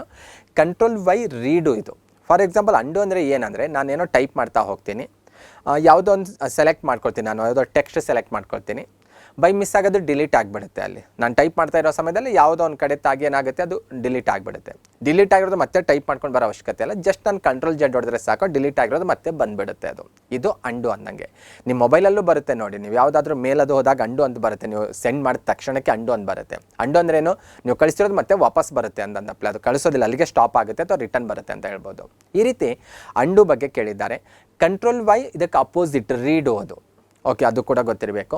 Ctrl+U ಏನಿದೆ ಅಲ್ವಾ, ಯಾವುದಾದ್ರೂ ನೀವು ಟೆಕ್ಸ್ಟನ್ನು ಟೈಪ್ ಮಾಡಿದ್ರಿ ಅದರಲ್ಲಿ ಅಂಡರ್ಲೈನ್ ಮಾಡಬೇಕಾಗಿದೆ ಅಂದರೆ ನೀವೇನು ಮಾಡಬೇಕು, ಆ ಟೆಕ್ಸ್ಟನ್ನು ಸೆಲೆಕ್ಟ್ ಮಾಡಿಕೊಂಡು ನೀವು Ctrl+U ಹೊಡೆದ್ರೆ ಸಾಕು, ಅದು ಅಂಡರ್ಲೈನ್ ಆಗಿಬಿಡುತ್ತೆ. Ctrl+X ಏನಿದೆ ಅಲ್ವಾ, ನಾನು ಯಾವುದೋ ಕಟ್ ಮಾಡಬೇಕು, ನಾನು ಟೈಪ್ ಮಾಡಿರುವಂಥ ಕಂಟೆಂಟಲ್ಲಿ ಯಾವುದೋ ಒಂದು ಪ್ಯಾರಾಗ್ರಾಫ್ ಬೇಕಾಗಿಲ್ಲ ನನಗೆ, ಆವಾಗ ನಾನು ಬ್ಯಾಕ್ ಸ್ಪೇಸ್ ಹೋಗಿ ಅಲ್ಲಿ ಇಟ್ಕೊಂಡು ಅಥವಾ ಡಿಲೀಟನ್ನು ಇಟ್ಕೊಂಡು ಅಲ್ಲೆಲ್ಲ ಟೈಪ್ ನಾನು ಅದನ್ನು ಪ್ರೆಸ್ ಮಾಡ್ಕೊಂಡು ಕೂತ್ರೆ ಟೈಮ್ ವೇಸ್ಟ್ ಭಾಳ ಆಗುತ್ತೆ. ಅದ್ರ ಬದಲಾಗಿ ನಾನು ಸೆಲೆಕ್ಟ್ ಮಾಡ್ಕೊಳ್ಳೋದು Ctrl+X ಹೊಡೆದ್ರೆ ಸಾಕು, ಅದು ಟೋಟಲಿ ಡಿಲೀಟ್ ಆಗಿಬಿಡುತ್ತೆ ಅದೆಷ್ಟು. ಈ ರೀತಿ ಸುಮಾರು ಶಾರ್ಟ್ಕಟ್ ಕೀಸ್ಗಳನ್ನ ನಾವು ಯೂಸ್ ಮಾಡ್ತೇವೆ. ಪ್ರತಿನಿತ್ಯ ಅತಿ ಹೆಚ್ಚು ಬಳಕೆ ಆಗುವಂಥ ಶಾರ್ಟ್ಕಟ್ ಕೀಸ್ಗಳ ಬಗ್ಗೆ ನಿಮಗೆ ಬೇಸಿಕ್ ಮಾಹಿತಿ ಇರಲೇಬೇಕು. ಕೆಲವೊಂದು ಮಾತ್ರ ನಾನು ಇಲ್ಲಿ ಕೊಟ್ಟಿದ್ದೀನಿ, ಸುಮಾರು ಇಂಥ ಶಾರ್ಟ್ಕಟ್ ಕೀಸ್ಗಳಿದ್ದಾವೆ. ನೀವು ಶಾರ್ಟ್ಕಟ್ ಕೀಸ್ಗಳ ಬಗ್ಗೆ ಬೇಸಿಕ್ಕಾಗಿ ಗೊತ್ತಿರಬೇಕು. ಯಾರೆಲ್ಲ ನೀವು ಲ್ಯಾಪ್ಟಾಪು ಅಥವಾ ಸಿಸ್ಟಮ್ ಯೂಸ್ ಮಾಡ್ತಿರಲ್ಲ, ಯೂಸ್ ಮಾಡೋ ಟೈಮಿಗೆ ನೀವು ಏನೆಲ್ಲ ಯೂಸ್ ಮಾಡ್ತಿರಲ್ವ ಅವೆಲ್ಲವೂ ಕೂಡ ನಿಮಗೆ ಕಾಂಪಿಟೇಟಿವ್ ಎಕ್ಸಾಮಲ್ಲಿ ಕೇಳ್ತಾ ಇರ್ತಾರೆ. ಸುಮಾರು ಕಾಂಪಿಟೇಟಿವ್ ಎಕ್ಸಾಮ್ ಬರುವಂಥ ಸ್ಪರ್ಧಾರ್ಥಿಗಳು ಮಾಡುವಂಥ ತಪ್ಪೇನೆಂದರೆ, ಕೆಲವೊಬ್ಬರ ಹತ್ರ ಲ್ಯಾಪ್ಟಾಪ್ ಇರಲ್ಲ, ಓಕೆ ಅನಿವಾರ್ಯ, ಏನು ಮಾಡೋಕ್ಕಾಗಲ್ಲ, ಅವರು ಓದ್ಕೊಂಡೇ ಅರ್ಥ ಮಾಡ್ಕೊಳ್ಬೇಕು. ಆದರೆ ಲ್ಯಾಪ್ಟಾಪ್ ಸಿಸ್ಟಮ್ ಯೂಸ್ ಮಾಡುವಂಥ ಸುಮಾರು ಜನರಿಗೆ ಕೂಡ ಗೊತ್ತಿರೋದಿಲ್ಲ ಯಾವುದು ಅಪ್ಲಿಕೇಶನ್ ಸಾಫ್ಟ್ವೇರು, ಯಾವುದು ಶಾರ್ಟ್ಕಟ್ ಕೀಸ್ ಇದ್ದಾವೆ ಅನ್ನೋದು ಗೊತ್ತಿರಲ್ಲ. ಹಾಗಾಗಿ ನಿಮ್ಮಿಂದ ಇಂಥ ವಿಚಾರಗಳ ನಿರೀಕ್ಷೆ ಮಾಡ್ತಾರೆ. Ctrl+O ಯಾವುದಾದ್ರೂ ಫೈಲ್ ಓಪನ್ ಮಾಡೋದಾಗಿರ್ಬೋದು ಅಥವಾ ಯಾವುದೋ PPT ಓಪನ್ ಮಾಡೋದಾಗಿರ್ಬೋದು. Ctrl+P ಇದು ಪ್ರಿಂಟಿಗೆ ಹೋಗುತ್ತೆ. ನಾನು Ctrl+P ಹೊಡೆದ್ರೆ ನನ್ನ ಮಾನಿಟರಲ್ಲಿ ಏನಿರುತ್ತಲ್ವ ಅದು ಪ್ರಿಂಟಿಗೆ ಹೋಗುತ್ತೆ. Ctrl+R ಟೆಕ್ಸ್ಟನ್ನು ರೈಟಿಗೆ ತೊಗೊಂಡು ಬರುತ್ತೆ, ಅದು ಫಿಲ್ ರೈಟ್ ಅಂತ ಹೇಳೋದು. Ctrl+S ಸೇವ್ ಇದೆ ಅಲ್ವಾ, ನಾವು ಸೇವ್ ಅನ್ನುವಂಥ ಒಂದು ಐಕನನ್ನು ಅಥವಾ ಒಂದು ಏನು ಆಪ್ಷನ್ಸ್ ಕೊಟ್ಟಿರ್ತಾರಲ್ವ ಅಲ್ಲಿ ಹೋಗಿ ಸೇವ್ ಮಾಡೋ ಬದಲಿ Ctrl+S ನಾನು ಕ್ಲಿಕ್ ಮಾಡಿದ್ರೆ ಸಾಕು, ಟೈಪ್ ಮಾಡಿದ್ರೆ ಸಾಕು, ಅದು ಸೇವ್ ಆಗಿಬಿಡುತ್ತೆ. Ctrl+U ಆಲ್ರೆಡಿ ಹೇಳಿದೆ, ನಾನು ಅಂಡರ್ಲೈನ್ ಮಾಡುತ್ತೆ ನಾನು ಸೆಲೆಕ್ಟ್ ಮಾಡ್ಕೊಂಡಿರುವಂಥ ಟೆಸ್ಟಿಗೆ. Ctrl+V ಪೇಸ್ಟ್, ನಾನು ಯಾವುದೊಂದು ಇಮೇಜ್, ಫಾರ್ ಎಕ್ಸಾಂಪಲ್ ಇದೇ ಇಮೇಜ್ ನಾನು ಎಲ್ಲೋ ಬೇರೆ ಕಡೆಯಿಂದ ತಂದು ಹಾಕ್ಕೊಂಡಿರೋದು. ಇಮೇಜ್ ನಾನು ನೋಡಿದೆ, ಇಮೇಜ್ ನೋಡಿದಾಗ ಏನು ಮಾಡ್ಬೋದು, ನಾನು ಇಮೇಜನ್ನು ಏನು ಮಾಡ್ಬೋದು, ಅದನ್ನು ಸೆಲೆಕ್ಟ್ ಮಾಡಿಕೊಂಡು ಕಂಟ್ರೋಲ್ ನನಗೆ ಎಲ್ಲಿ ಬೇಕೋ ಅಲ್ಲೇ ಅದನ್ನು ನಾನು ಓಪನ್ ಮಾಡಿಕೊಂಡು Ctrl+V ಕೊಟ್ಟರೆ ಸಾಕು, ಅದು ಪೇಸ್ಟ್ ಆಗಿಬಿಡುತ್ತೆ. Ctrl+W ಕ್ಲೋಸ್ ಮಾಡುತ್ತೆ, ಆ ಫೈಲ್ ಕ್ಲೋಸ್ ಮಾಡುತ್ತೆ. Ctrl+X ಆಲ್ರೆಡಿ ಹೇಳಿದೆ ನಾನು, ಕಟ್ ಮಾಡುತ್ತೆ ಅದು. Ctrl+Y ರಿಪೀಟ್ ಅಥವಾ ರೀಡು ಅಂತ ಹೇಳೋದು. Ctrl+Z ಅಂಡು ಅಂತ ಹೇಳೋದು. Ctrl+N ಏನಿದೆ ಅಲ್ವಾ, ಇದು ನ್ಯೂ ವರ್ಕ್ ಬುಕ್ ಅಂತ ಹೇಳೋದು. ಈ ರೀತಿ ಸುಮಾರು ಶಾರ್ಟ್ಕಟ್ ಕೀಸ್ಗಳಿದ್ದಾವೆ. ಬಹುತೇಕ ಕಡೆ ಬಳಕೆ ಆಗುವಂಥ ಶಾರ್ಟ್ಕಟ್ ಕೀಸ್ ಬಗ್ಗೆ ನಿಮಗೆ ಬೇಸಿಕ್ ಆದಂಥ ಇನ್ಫಾರ್ಮೇಷನ್ ಇರಲೇಬೇಕು. ನೆಕ್ಸ್ಟ್ ಒನ್, ಲ್ಯಾನ್ ಡ್ಯಾಶ್ ಅನ್ನು ಸೂಚಿಸುತ್ತದೆ ಅಂತ ಹೇಳ್ತಾ ಇದ್ದಾರೆ. ಇದು ಕೂಡ ಪೊಲೀಸ್ ಎಕ್ಸಾಮಲ್ಲಿ ಕೇಳ್ತಾರೆ. ಇಂಥ ಕ್ವಶನ್ ಗ್ರೂಪ್ ಸಿ ಅಲ್ಲಿ ಕೂಡ ಸುಮಾರು ಕೇಳಿದ್ದಾರೆ. ಇಲ್ಲಿ ಕೇಳಿರುವಂಥ ಎಲ್ಲ ಕ್ವಶನ್ ಪೊಲೀಸ್ ಎಕ್ಸಾಮ್ ಅನ್ನೋಂಥ ತೀರ್ಮಾನಕ್ಕೆ ನೀವು ಬರಬಾರ್ದು. ಆ ರೀತಿ ನೀವು ತೀರ್ಮಾನಕ್ಕೆ ಬಂದರೆ ಖಂಡಿತ ಅದು ತಪ್ಪಂತ ಹೇಳ್ಬೋದು. ಯಾಕಂದರೆ ಇಂಥವೇ ಕ್ವಶನ್ ನಿಮಗೆ ಗ್ರೂಪ್ ಸಿ ಅಲ್ಲಿ ಕೂಡ ಕೇಳಿದ್ದಾರೆ. ಏನಿದಾವೆ ಆಪ್ಷನ್ಸ್, ಲಾಸ್ಟ್ ಅಫೋರ್ಡಬಲ್ ನೆಟ್ವರ್ಕ್ ಅಂತಿದೆ, ಲೀಸ್ಡ್ ಏರಿಯಾ ನೆಟ್ವರ್ಕ್ ಅಂತೆ, ಲೆಟೆನ್ಸಿ ಅರೌಂಡ್ ನೆಟ್ವರ್ಕ್ ಇದೆ, ಲೋಕಲ್ ಏರಿಯಾ ನೆಟ್ವರ್ಕ್ ಅಂತ ಕೊಟ್ಟಿದ್ದಾರೆ. 4 ಆಪ್ಷನ್ಸ್ ಕೊಟ್ಟಿದ್ದಾರೆ ಲ್ಯಾನ್ಗೆ ರಿಲೇಟೆಡ್ ಆಗಿರೋದು. ಇದರ ವಿಸ್ತೃತ ರೂಪ ಲೋಕಲ್ ಏರಿಯಾ ನೆಟ್ವರ್ಕ್ ಅಂತ. ಓಕೆ, ಇದು ಜಸ್ಟ್ ನೀವು ಬೈಪಾಠ ಮಾಡ್ಕೊಂಡು ಹೋಗಂಗಿಲ್ಲ, ಇದ್ರ ಬಗ್ಗೆ ಒಂದು ಸ್ವಲ್ಪ ಐಡಿಯಾ ಇರಬೇಕು. ಐಡಿಯಾ ಇದ್ದಾಗ ನೀವು ಒಂದು ಸ್ವಲ್ಪ ಇದನ್ನು ಡಿಫ್ರೆಂಟ್ ಆ್ಯಂಗಲಲ್ಲಿ ಕ್ವಶನ್ ಕೇಳಿದ್ರು ಆನ್ಸರ್ ಮಾಡ್ಬೋದು. ಸೇಮ್ ಕ್ವಶನ್ ಗ್ರೂಪ್ ಸಿ ಅಲ್ಲಿ ಕೂಡ ಕೇಳಿದ್ದಾರೆ ನೋಡ್ರಿ. ಆದರೆ ಇಲ್ಲಿ ಏನಂತಾರೆ, ಲ್ಯಾನ್ನ ವಿಸ್ತೃತ ರೂಪ ಕೇಳಿಲ್ಲ. ಅದನ್ನೇ ನಾನು ಹೇಳ್ದಲ್ವಾ, ಕ್ವಶನಲ್ಲೇ ಒಂದು ಸ್ವಲ್ಪ ಡಿಫ್ರೆಂಟಾಗಿ ಕೇಳ್ತಾರೆ. ನೀವು ಅರ್ಥ ಮಾಡ್ಕೊಂಡು ಬಂದಿರೋ ಅಥವಾ ಬೈಪಾಠ ಮಾಡಿದ್ರ ಅಂತ ಗೊತ್ತಾಗ್ಬಿಡುತ್ತೆ. ಒಂದು ಶಾಲೆಯ ಕಟ್ಟಡದಂತಹ ಸೀಮಿತವಾದ ಪ್ರದೇಶದಲ್ಲಿ ಗಣಕಯಂತ್ರಗಳನ್ನು ಪರಸ್ಪರ ಸಂಪರ್ಕಿಸುವ ನೆಟ್ವರ್ಕನ್ನು ಹೀಗೆನ್ನುತ್ತಾರೆ ಅಂತ ಹೇಳಿದ್ದಾರೆ. ಒಂದು ಸ್ಕೂಲ್ ಇದೆ, ಸ್ಕೂಲಲ್ಲಿ ಒಂದು 10 ರೂಮ್ಗಳಿದ್ದಾವೆ. ಓಕೆ, 10 ರೂಮಲ್ಲಿ ಒಂದೊಂದು ಕಂಪ್ಯೂಟರ್ ಇದೆ. ಆ ಕಂಪ್ಯೂಟರ್ಗಳನ್ನು ಕನೆಕ್ಟ್ ಮಾಡಲಿಕ್ಕೆ ನಾವು ಯಾವ ನೆಟ್ವರ್ಕ್ ಜಾಲವನ್ನು ಬಳಸ್ತೇವೆ ಅಂತ ಕೇಳ್ತಾ ಇದ್ದಾರೆ. LAN, van, man, none of these ಅಂತ ಕೊಟ್ಟಿದ್ದಾರೆ. ಓಕೆ, ಈ ಕ್ವಶನ್ಗೂ ಸರಿಯಾದ ಉತ್ತರ ಲ್ಯಾನ್ ಇದೆ. ಓಕೆ, ಏನಿದೆ ಲ್ಯಾನ್ ಅನ್ನೋದು ನಮಗೆ ಗೊತ್ತಾಗಬೇಕು. ಟೈಪ್ ಆಫ್ ನೆಟ್ವರ್ಕ್ ಅಂತ ಬಂದಾಗ 3 ವಿಧದ ನೆಟ್ವರ್ಕನ್ನು ಗುರುತಿಸ್ಬೋದು ನಾವು. ಲ್ಯಾನು, ಮ್ಯಾನು, ವ್ಯಾನ್ ಅಂತ. ಏನು ಲ್ಯಾನ್ ಅಂದರೆ ಸಿಂಪಲ್. ಫಸ್ಟ್ ನೀವು ಲ್ಯಾನ್ ಕೆಳಗಡೆ ಇರುವಂಥ ಬಾಕ್ಸ್ ಇದೆಯಲ್ಲ, ಅದು ನೋಡಿದ್ರೆ ಗೊತ್ತಾಗುತ್ತೆ. ಒಂದೇ ಕಟ್ಟಡದಲ್ಲಿರುವಂಥ ಕಂಪ್ಯೂಟರ್ಗಳನ್ನು ಭೌತಿಕವಾಗಿ ಜೋಡಿಸುವಂಥ ನೆಟ್ವರ್ಕಿಗೆ ನಾವು ಲ್ಯಾನ್ ಅಂತ ಹೇಳೋದು. ಲೋಕಲ್ ಏರಿಯಾ ನೆಟ್ವರ್ಕ್ ಅಂತ. ಒಂದೇ ಬಿಲ್ಡಿಂಗ್, ಒಂದು ಸ್ಕೂಲ್ ಬಿಲ್ಡಿಂಗ್ ಇದೆ, ಸುಮಾರು ಒಂದು 15ರಿಂದ 20 ರೂಮ್ಸ್ಗಳಿದ್ದಾವೆ. ಆ ಎಲ್ಲ ಕಂಪ್ಯೂಟರ್ಸ್ಗಳು, ಆ ಪ್ರತಿ ರೂಮಲ್ಲೂ ಒಂದೊಂದು ಕಂಪ್ಯೂಟರ್ ಇದೆ, ಅವನ್ನೆಲ್ಲ ಜೋಡಿಸ್ಬೇಕು ನಾವೀಗ. ಅದಕ್ಕೆ ಬಳಕೆ ಮಾಡಿಕೊಳ್ಳುವಂಥ ನೆಟ್ವರ್ಕಿಗೆ ಲ್ಯಾನ್ ಅಂತ ಹೇಳ್ಬೋದು. ಮ್ಯಾನ್ ಅಂದ್ರೇನು, ಒಂದು ಊರಿದೆ, ಒಂದೂರಲ್ಲಿ ಬೇರೆ ಬೇರೆ ಬಿಲ್ಡಿಂಗ್ಸ್ಗಳಿದ್ದಾವೆ. ಹಾಸ್ಪಿಟ್ಲ್ ಇದೆ, ಪೊಲೀಸ್ ಸ್ಟೇಷನ್ ಇದೆ, ಇನ್ಯಾವುದೋ ಗೌರ್ಮೆಂಟ್ ಸ್ಕೂಲ್ ಇದೆ, ತಹಸೀಲ್ ಆಫೀಸ್ ಇದೆ. ಓಕೆ, ಆ ಎಲ್ಲ ಬಿಲ್ಡಿಂಗ್ಸ್ಗಳಲ್ಲಿರುವಂತಹ ಕಂಪ್ಯೂಟರ್ಗಳನ್ನು ಭೌತಿಕವಾಗಿ ಜೋಡಿಸುವಂಥ ನೆಟ್ವರ್ಕಿಗೆ ಮ್ಯಾನ್ ಅಂತ ಹೇಳೋದು. ಇನ್ನು ವ್ಯಾನ್ ಅಂದ್ರೇನು, ಹೆಚ್ಚು ಬೇರೆ ಬೇರೆ ಊರು, ಬೇರೆ ಬೇರೆ ರಾಜ್ಯ, ಬೇರೆ ಬೇರೆ ದೇಶ, ಬೇರೆ ಬೇರೆ ಕಾಂಟಿನೆಂಟ್ಸ್ಗಳಲ್ಲಿರುವಂಥ ಕಂಪ್ಯೂಟರ್ಗಳನ್ನು ಭೌತಿಕವಾಗಿ ಜೋಡಿಸುವಂಥ ನೆಟ್ವರ್ಕ್ಗೆ ವ್ಯಾನ್ ಅಂತ ಹೇಳೋದು. ಓಕೆ, ಈ ಕಂಟೆಂಟ್ ಗೊತ್ತಿರಬೇಕು. ಲ್ಯಾನ್ ಅಂದರೆ ಒಂದು ಬಿಲ್ಡಿಂಗ್ಗೆ ಸೀಮಿತ, ಮ್ಯಾನ್ ಅಂದರೆ ಒಂದು ಊರಿಗೆ ಸೀಮಿತ ಅಂತ ಹೇಳೋದು. ವ್ಯಾನ್ ಅಂದರೆ ಇದು ಒಂದು ರೀತಿ ವೈಡ್ ಆಗಿ, ಅದಕ್ಕಿಂತ ವೈಡ್ ಆಗಿರೋದಂತ ಗುರುತಿಸ್ಕೋಬೋದು. ಇಷ್ಟು ಗೊತ್ತಿದ್ರೆ ಸಾಕು, ಬಹುತೇಕ ನಾವು ಆನ್ಸರ್ ಮಾಡ್ಬೋದು. ಓಕೆ, ಇಲ್ಲೊಂದು ಇಮೇಜ್ ಕಾಣಿಸ್ತಾ ಇದೆ. ಯಾವ ರೀತಿ ಲ್ಯಾನ್ ಕನೆಕ್ಷನ್ ಇರುತ್ತೆ ನೆಟ್ವರ್ಕ್ ಅಲ್ಲಿ ಬಂದಾಗ, ಲೋಕಲ್ ಏರಿಯಾ ನೆಟ್ವರ್ಕ್ ಅಂತ ಹೇಳೋದು. ಒಂದೇ ಬಿಲ್ಡಿಂಗಲ್ಲಿರುವಂಥ ಸುಮಾರು ಕಂಪ್ಯೂಟರ್ಸ್ಗಳನ್ನು ನಾವು ಕನೆಕ್ಟ್ ಮಾಡ್ಬೋದು ಭೌತಿಕವಾಗಿ ಬಂದಾಗ. ಮ್ಯಾನ್ ಅಂದರೆ ಮೆಟ್ರೋ ಏರಿಯಾ ನೆಟ್ವರ್ಕ್ ಅಂತ ಹೇಳೋದು. ಒಂದೇ ಊರಲ್ಲಿ ಬೇರೆ ಬೇರೆ ಬಿಲ್ಡಿಂಗ್ಸ್ಗಳಿದ್ದಾವೆ, government building, hospital, university building, ಈ ರೀತಿ ಎಲ್ಲ ಇದ್ದಾವೆ. ಅಲ್ಲೆಲ್ಲ ಇರುವಂಥ ಕಂಪ್ಯೂಟರ್ಸ್ಗಳನ್ನು ಭೌತಿಕವಾಗಿ ಜೋಡಿಸುವಂಥ ನೆಟ್ವರ್ಕ್ ಜಾಲ ಅಂತ ಹೇಳ್ಬೋದು. ಇನ್ನು ವ್ಯಾನ್ ಅಂದರೆ ವೈಡ್ ಏರಿಯಾ ನೆಟ್ವರ್ಕ್ ಅಂತ ಹೇಳೋದು. ಈಸಿಯಾಗಿ ಕೇಳಿದ್ರೆ ನಿಮಗೇನು ಕೇಳ್ಬೋದು, ವಿಸ್ತೃತ ರೂಪ ಅಷ್ಟೇ ಕೇಳ್ಬೋದು. ಒಂದು ಸ್ವಲ್ಪ ನೆಕ್ಸ್ಟ್ ಲೆವೆಲ್ ಕ್ವಶನ್ ಬಂದಾಗ ಡೆಫಿನಿಷನನ್ನೇ ನಿಮಗೆ ಕ್ವಶನಲ್ಲಿ ಕೊಟ್ಟಿರ್ತಾರೆ, ಅದಕ್ಕೆ ಯಾವುದು ಸರಿಯಾದದಂತ ಕೇಳ್ತಾರೆ. ಹಾಗಾಗಿ ನಿಮಗೆ ಎಲ್ಲ ಇನ್ಫಾರ್ಮೇಷನ್ ಇರಬೇಕು. ಓಕೆ, ಸೇಮ್ ಗ್ರೂಪ್ ಸಿ 2019ರಲ್ಲಿ ಇನ್ನೊಂದು ಕ್ವಶನ್ ಕೇಳಿದ್ದಾರೆ ಇದಕ್ಕೆ ರಿಲೇಟೆಡ್ ಆಗಿ. 2 ಅಥವಾ ಹೆಚ್ಚಿನ ಕಂಪ್ಯೂಟರ್ಗಳ ನಡುವೆ ಇರುವ ನೆಟ್ವರ್ಕಿಂಗನ್ನು ಈ ಕೆಳಕಂಡ ಯಾವುದರ ಮುಖಾಂತರ ಕಲ್ಪಿಸಬಹುದು? ಟ್ಯಾನ್, ಲ್ಯಾನ್, ಕ್ಯಾನ್, ಡ್ಯಾನ್ ಅಂತ ಕೊಟ್ಟಿದ್ದಾರೆ. ಆಲ್ರೆಡಿ ಗೊತ್ತು ನಿಮಗೆ, ಇದಕ್ಕೆ ಲ್ಯಾನ್ ಅಂತ ನಾವು ಆನ್ಸರ್ ಮಾಡ್ಬೋದು. ಓಕೆ, ನೆಕ್ಸ್ಟ್ ಒನ್, ಆಂಡ್ರಾಯ್ಡ್ನ ಇತ್ತೀಚಿನ ಯಾವ ಆವೃತ್ತಿಯು 2019ರಲ್ಲಿ ಪ್ರಾರಂಭಿಸಲಾಯಿತು ಅಂತ. ಆಂಡ್ರಾಯ್ಡ್ ಏನಿದೆ ಅಲ್ವಾ, ಅದರ 2019ರ ಆವೃತ್ತಿ ಯಾವುದು ಅಂತ ಕೇಳ್ತಾ ಇದ್ದಾರೆ. ಆವಾಗಲೇ ನಾನು ಹೇಳ್ದೆ ಅಲ್ವಾ, ಅಪ್ಲಿಕೇಶನ್ ಸಾಫ್ಟ್ವೇರ್ ಆಗಿರ್ಬೋದು, ಮತ್ತು ಆಪ್ರೇಟಿಂಗ್ ಇದು ಬಂದಾಗ OS ಆಗಿರ್ಬೋದು, ಇವೆಲ್ಲವೂ ಕೂಡ ವರ್ಷನ್ಸ್ಗಳೇನಾಗ್ತಾ ಹೋಗ್ತವೆ, ಚೇಂಜ್ ಆಗ್ತಾ ಹೋಗ್ತವೆ. ನೆಕ್ಸ್ಟ್ ವರ್ಷನ್ಸ್ ಅಪ್ಗ್ರೇಡ್ ಆಗಿರುವಂಥ ವರ್ಷನ್ಸ್ಗಳು ಬರ್ತಾ ಹೋಗ್ತವೆ. ಅದೇ ರೀತಿ ಆಂಡ್ರಾಯ್ಡ್ನ 2019ರಲ್ಲಿ ಬಿಡುಗಡೆ ಆದಂಥ ಅಥವಾ ಪ್ರಾರಂಭಿಸಲಾದಂಥ ವರ್ಷನ್ ಯಾವುದು ಅಂತ ಕೇಳ್ತಾ ಇದ್ದಾರೆ. ಆಂಡ್ರಾಯ್ಡ್ 10 ಇದೆ, ಪೈ ಇದೆ, ಓರಿಯೋ ಮತ್ತು ನಗಾಟ್ ಅಂತಿದೆ. ಇವುಗಳಲ್ಲಿ ಯಾವುದನ್ನು ಕೇಳ್ತಾ ಇದ್ದಾರೆ. ಓಕೆ, ಇದಕ್ಕೆ ಸರಿಯಾದ ಉತ್ತರ ಆಂಡ್ರಾಯ್ಡ್ 10 ಅನ್ನೋದು ಸರಿಯಾದ ಉತ್ತರ. 2019ರಲ್ಲಿ ಆಂಡ್ರಾಯ್ಡ್ನ ವರ್ಷನ್ ಯಾವುದು ರಿಲೀಸ್ ಆಗಿದ್ದು ಆ ವರ್ಷ ಅಂದರೆ ಆಂಡ್ರಾಯ್ಡ್ 10 ಅನ್ನೋದು. ಓಕೆ, ಈ ಕ್ವಶನ್ ಪ್ಯೂರ್ಲಿ ಆಪ್ರೇಟಿಂಗ್ ಸಿಸ್ಟಮ್ಗೆ ರಿಲೇಟೆಡ್ ಆಗಿದೆ. ಆಪ್ರೇಟಿಂಗ್ ಸಿಸ್ಟಮ್ ಬಗ್ಗೆ ಗೊತ್ತಿದ್ದರೆ ನೀವು ಒಂದು ಸ್ವಲ್ಪ ಇಂಥ ಕ್ವಶನ್ಸ್ಗಳಿಗೆ ಆನ್ಸರ್ ಮಾಡ್ಬೋದು. ಇವತ್ತು ಬಹುತೇಕ ಎಲ್ಲರೂ ಲ್ಯಾಪ್ಟಾಪ್ ಯೂಸ್ ಮಾಡ್ತಾ ಇದ್ದಾರೆ ಅಥವಾ ಸಿಸ್ಟಮ್ ಯೂಸ್ ಮಾಡ್ತಾರೆ, ಅಥವಾ ಕೆಲವೊಬ್ಬರ ಹತ್ರ ಸಿಸ್ಟಮ್ ಇರಲಿಕ್ಕಿಲ್ಲ, ಲ್ಯಾಪ್ಟಾಪ್ ಇರಲಿಕ್ಕಿಲ್ಲ. ಆದರೆ ಬಹುತೇಕ ಎಲ್ಲ ಜನರು ಇವತ್ತು ನಾವು ಸ್ಮಾರ್ಟ್ಫೋನ್ ಯೂಸ್ ಮಾಡ್ತಾ ಇದ್ದೇವೆ. ಸ್ಮಾರ್ಟ್ಫೋನ್ ಯೂಸ್ ಮಾಡದೇ ಇರುವಂತಹ ಪರ್ಸನ್ಸ್ ಬಹಳ ರೇರ್ ನಮಗೆ ಸಿಗೋದು. 100ಕ್ಕೆ ಒಬ್ಬರಿಬ್ಬರು ಕೂಡ ಸಿಗೋದಿಲ್ಲ. ಪ್ರತಿಯೊಬ್ಬರ ಮನೆಯಲ್ಲೂ ಒಂದು ಮೊಬೈಲ್ ಆದರೂ ಕನಿಷ್ಠ ಸ್ಮಾರ್ಟ್ಫೋನ್ ಇದ್ದೇ ಇದೆ. ಹಾಗಾಗಿ ನೀವು ನಿಮ್ಮ ಮೊಬೈಲ್ ಯೂಸ್ ಮಾಡ್ತಾ ಇದ್ದೀರಿ ಅಥವಾ ನೀವು ನಿಮ್ಮ ಲ್ಯಾಪ್ಟಾಪ್ ಯೂಸ್ ಮಾಡ್ತಾ ಇದ್ದೀರಂದರೆ ನಿಮಗೆ ಗೊತ್ತಿರಬೇಕು ಆಪ್ರೇಟಿಂಗ್ ಸಿಸ್ಟಮ್ ಬಗ್ಗೆ ಒಂದು ಸ್ವಲ್ಪ ಐಡಿಯಾ ಇರಲೇಬೇಕು. ಹಾಗಾಗಿ ನಿಮ್ಮಿಂದ ಈ ಕ್ವಶನ್ಸ್ ಅಥವಾ ಇಂಥ ಒಂದು ಕಂಟೆಂಟನ್ನು ನಿರೀಕ್ಷೆ ಮಾಡ್ತಾ ಹೋಗ್ತಾರೆ. ಇನ್ ಕೇಸ್ ನಿಮ್ಮ ಹತ್ರ ಮೊಬೈಲ್ ಇದೆ, ಯಾವುದೋ ಓಪೋ ಇರ್ಬೋದು, ವಿವೋ ಇರ್ಬೋದು, ಅಥವಾ ಯಾವುದಾದ್ರೂ MI ಇರ್ಬೋದು, ಯಾವುದಾದ್ರೂ ಇರ್ಬೋದು, ಅಥವಾ ಒನ್ ಪ್ಲಸ್ ಇರ್ಬೋದು, ಯಾವುದಾದ್ರೂ ಮೊಬೈಲ್ ಇರಲಿ. ಮೊಬೈಲಲ್ಲಿ OS ಇಲ್ಲ, OS ಅಂದರೆ ಆಪ್ರೇಟಿಂಗ್ ಸಿಸ್ಟಮ್ ಇಲ್ಲ ಅಂದರೆ ಆ ಮೊಬೈಲ್ ವೇಸ್ಟ್ ಅಂತ ಅರ್ಥ. ಅದು ಕೆಲಸನೇ ಮಾಡಲ್ಲ. ನಿಮ್ಮ ಮೊಬೈಲ್ ಕೆಲಸ ಮಾಡ್ತಾ ಇದೆ ಅಂದರೆ ಅದರಲ್ಲಿ ಯಾವುದೊಂದು ಆಪ್ರೇಟಿಂಗ್ ಸಿಸ್ಟಮ್ ಇದೆ ಅಂತ ಅರ್ಥ. ಅದು ಯಾವುದನ್ನೋದು ನಿಮಗೆ ಫಸ್ಟ್ ಗೊತ್ತಿರಬೇಕು. ಅಟ್ಲೀಸ್ಟ್ ಅದಾದರೂ ಗೊತ್ತಿದ್ರೆ ನೀವೊಂದು ಐಡಿಯಾ ಸಿಗುತ್ತೆ ನಿಮಗೆ ಯಾವ ರೀತಿ ಇರುತ್ತೆ ಅಂತ. ಇನ್ ಕೇಸ್ ನಿಮ್ಮ ಮೊಬೈಲಲ್ಲಿ, ನಿಮ್ಮ ಸಿಸ್ಟಮಲ್ಲಿ, ನಿಮ್ಮ ಲ್ಯಾಪ್ಟಾಪಲ್ಲಿ OS ಇಲ್ಲ, ಆಪ್ರೇಟಿಂಗ್ ಸಿಸ್ಟಮ್ ಇಲ್ಲ ಅಂದರೆ ಅದೊಂದು ರೀತಿ ಏನಂತಾರೆ, ಜೀವ ಇಲ್ಲದ ದೇಹ ಇದ್ದಂಗೆ. ಇವು ಬರೀ ಹಾರ್ಡ್ವೇರ್ ಇದು, ಓಕೆನಾ, ಹಾರ್ಡ್ವೇರ್ ಅದು ದೇಹ ಇದ್ದಂಗೆ. ಆದರೆ ಅದರಲ್ಲಿ ಆಪ್ರೇಟಿಂಗ್ ಸಿಸ್ಟಮ್ ಇದ್ದರೆ ಮಾತ್ರ ಅದು ಕೆಲಸ ಮಾಡುತ್ತೆ. ಹಾಗಾಗಿ OS ಇರಲೇಬೇಕು. ಯಾವುದೊಂದು ಮೊಬೈಲ್ ಕೆಲಸ ಮಾಡ್ತಾ ಇದೆ, ಯಾವುದೊಂದು ಸಿಸ್ಟಮ್ ಕೆಲಸ ಮಾಡ್ತಾ ಇದೆ ಅಂದರೆ ಅದರಲ್ಲಿ OS ಇದೆ ಅಂತ ಅರ್ಥ.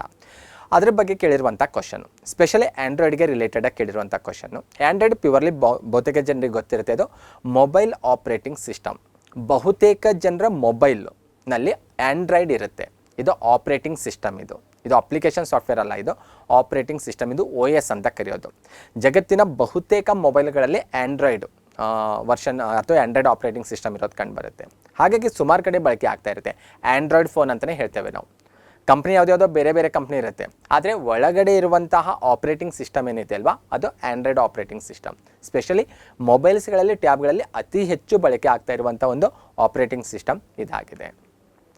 ಓಕೆ, ಸ್ಪೆಷಲಿ ಒಂದು ಮೊಬೈಲಲ್ಲಿ, ನಿಮ್ಮ ಮೊಬೈಲಲ್ಲಿ ಯಾವುದಿದೆ ಆಪ್ರೇಟಿಂಗ್ ಸಿಸ್ಟಮ್ ಅಂತ ನಿಮಗೆ ಗೊತ್ತಿಲ್ಲ ಅಂದರೆ ಸೆಟ್ಟಿಂಗಲ್ಲಿ ಹೋಗ್ಬೇಕು ನೀವು. ಸೆಟ್ಟಿಂಗಲ್ಲಿ ಹೋದಾಗ ನಿಮಗೆ ಅಬೌಟ್ ಫೋನ್ ಅಥವಾ ಅಬೌಟ್ ಡಿವೈಸ್ ಅಂತ ಒಂದು ಆಪ್ಷನ್ ಸಿಗುತ್ತೆ.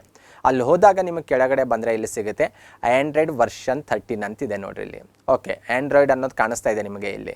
ಪ್ರತಿಯೊಬ್ಬರು ಮೊಬೈಲಲ್ಲಿ ಸೆಟ್ಟಿಂಗಲ್ಲಿ ಹೋದರೆ ನಿಮಗೆ ಸಿಗುತ್ತೆ ನಿಮ್ಮ ಮೊಬೈಲಲ್ಲಿರುವಂಥ ಆಪ್ರೇಟಿಂಗ್ ಸಿಸ್ಟಮ್ ಯಾವುದಿದೆ ಅಂತ. ಹಾಗಾಗಿ ಆ್ಯಂಡ್ರಾಯ್ಡ್ ಅನ್ನೋದು ಪ್ಯೂರ್ಲಿ ಮೊಬೈಲ್ ಆಪ್ರೇಟಿಂಗ್ ಸಿಸ್ಟಮ್ ಅನ್ನೋದು ಗೊತ್ತಿರಬೇಕು ನಿಮಗೆ. ಜಗತ್ತಿನಲ್ಲಿ ಅತಿ ಹೆಚ್ಚು ಮೊಬೈಲ್ಗಳಲ್ಲಿ ಬಳಕೆ ಆಗ್ತಾ ಇರುವಂಥ OS ಇದಾಗಿದೆ.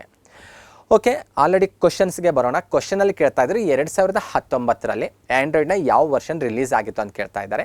ಆ್ಯಂಡ್ರಾಯ್ಡು 2008ರಲ್ಲಿ ಎಂಟರಿಂದ ಅದರ ವರ್ಷನ್ಸ್ಗಳೊಂದು ಇಮೇಜ್ ಕಾಣಿಸ್ತಾ ಇದೆ. ಆಪ್ರೇಟಿಂಗ್ ಸಿಸ್ಟಮ್ ಕೂಡ ಅಷ್ಟೇ. OS ಹೆಂಗಿರುತ್ತೆ ಅಂದರೆ ಯಾವುದೋ ಕಾಲದಲ್ಲಿ ಒಂದು 10 ವರ್ಷದ ಹಿಂದೆ ಡೆವಲಪ್ ಮಾಡಿರುವಂಥ ವರ್ಷನ್ನು ನಾವು ಇವತ್ತು ಬಳಕೆ ಆಗಲ್ಲ. ಯಾಕಂದರೆ ಇವತ್ತು ಭಾಳ ನಾವು ಅಡ್ವಾನ್ಸ್ಡ್ ಆಗಿ ಮುಂದೆ ಹೋಗ್ತಾ ಇದ್ದೇವೆ.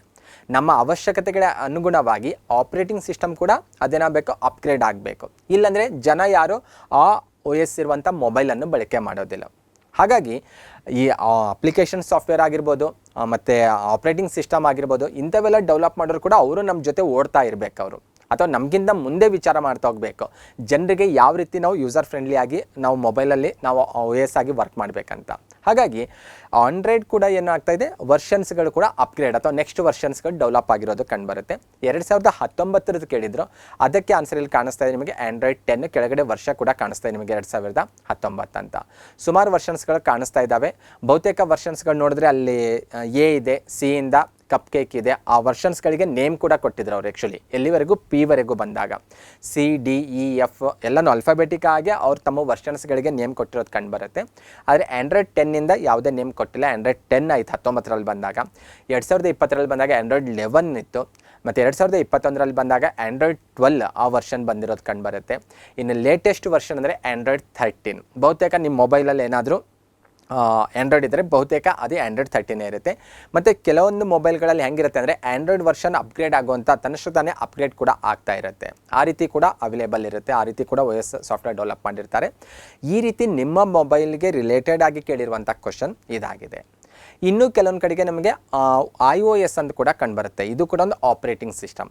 ಆದರೆ ಇದು ಆ್ಯಪಲ್ ಫೋನ್ಗಳೇನು ಹೇಳ್ತೇವಲ್ವ ಅಥವಾ ಐಫೋನ್ ಅಂತ ಹೇಳ್ತೇವಲ್ವ, ಆ ಫೋನ್ಗಳಿಗೆ ಮಾತ್ರ ಲಿಮಿಟ್ ಆಗಿರುವಂಥ ಒಂದು ಆಪ್ರೇಟಿಂಗ್ ಸಿಸ್ಟಮ್. iOS ಕೂಡ ಆಪ್ರೇಟಿಂಗ್ ಸಿಸ್ಟಮೇ, ಅದು ಪ್ಯೂರ್ಲಿ ಐಫೋನ್ಗೆ ರಿಲೇಟೆಡ್ ಆಗಿರೋದು. iOS ಅಲ್ಲೇ ಗೊತ್ತಾಗುತ್ತೆ ನಿಮಗೆ ಐಫೋನ್ ಆಪ್ರೇಟಿಂಗ್ ಸಿಸ್ಟಮ್ ಅಂತ ಹೇಳೋದು. ಆಲ್ಮೋಸ್ಟ್ ಆಲ್ ಆ್ಯಪಲ್ ಫೋನ್ಗಳಲ್ಲಿ ಬಂದಾಗ ಆ್ಯಂಡ್ರಾಯ್ಡ್ ಆಪ್ರೇಟಿಂಗ್ ಸಿಸ್ಟಮ್ ಇರಲ್ಲ, ಅವ್ರದ್ದೇ ಆದಂಥ ಸಪ್ರೇಟ್ ಆದಂಥ ಆಪ್ರೇಟಿಂಗ್ ಸಿಸ್ಟಮ್ ಇದೆ. ಅದಕ್ಕೆ iOS ಆಪ್ರೇಟಿಂಗ್ ಸಿಸ್ಟಮ್ ಅಂತ ಹೇಳೋದು.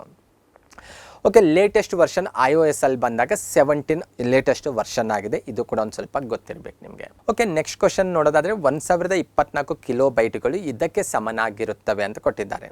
ಇಲ್ಲಿ MB KB TB GB ಅಂತ ಆಪ್ಷನ್ಸ್ ಕೊಟ್ಟಿದ್ದಾರೆ. ಇದು ಪೊಲೀಸ್ ಎಕ್ಸಾಮಲ್ಲಿ ಕೇಳಿರುವಂಥ ಕ್ವಶನ್ ಆದರೂ ಕೂಡ ಬಹಳ ಇಂಪಾರ್ಟೆಂಟ್ ಆಗಿರುವಂಥ ಕ್ವಶನ್.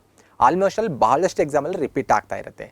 ಕಂಪ್ಯೂಟರ್ ಮೆಮೊರಿಯನ್ನು ನಾವು ಯಾವುದರಲ್ಲಿ ಯಾವ ಯೂನಿಟಲ್ಲಿ ಅಳತೆ ಮಾಡ್ತೇವಲ್ವ ಅದಕ್ಕೆ ರಿಲೇಟೆಡ್ ಆಗಿ ಕೇಳಿರುವಂಥ ಕ್ವಶನ್ನು.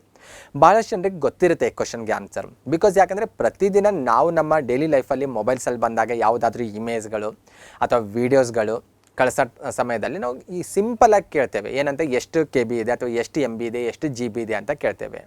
ಹಾಗಾಗಿ ಪ್ರತಿನಿತ್ಯ ಬಳಕೆ ಆಗುವಂಥ ವರ್ಡ್ ಆಗಿದೆ. ಇದಕ್ಕೆ ಸರಿಯಾದ ಉತ್ತರ MB ಮೆಗಾಬೈಟ್. 1024 ಕಿಲೋಬೈಟ್ಸ್ಗಳಿಗೆ ನಾವು 1 MB ಅಂತ ಹೇಳ್ಬೋದು. ಸ್ಪೆಷಲಿ ನಿಮ್ಗೊಂದು ಚಾರ್ಟ್ ಕಾಣಿಸ್ತಾ ಇದೆ, ಇದು ಬಹಳ ಇಂಪಾರ್ಟೆಂಟ್ ಆಗಿರುವಂಥ ಚಾರ್ಟು. ಬಹುತೇಕ ಎಕ್ಸಾಮಲ್ಲಿ ಈ ಚಾರ್ಟ್ ಮೇಲೆ ಕ್ವಶನ್ಸ್ಗಳು ರಿಪೀಟ್ ಆಗಿರೋದು ಕಂಡುಬರುತ್ತೆ. ಯಾವುದಕ್ಕೆ ರಿಲೇಟೆಡ್ ಆಗಿರುವಂಥ ಚಾರ್ಟ್ ಇದು?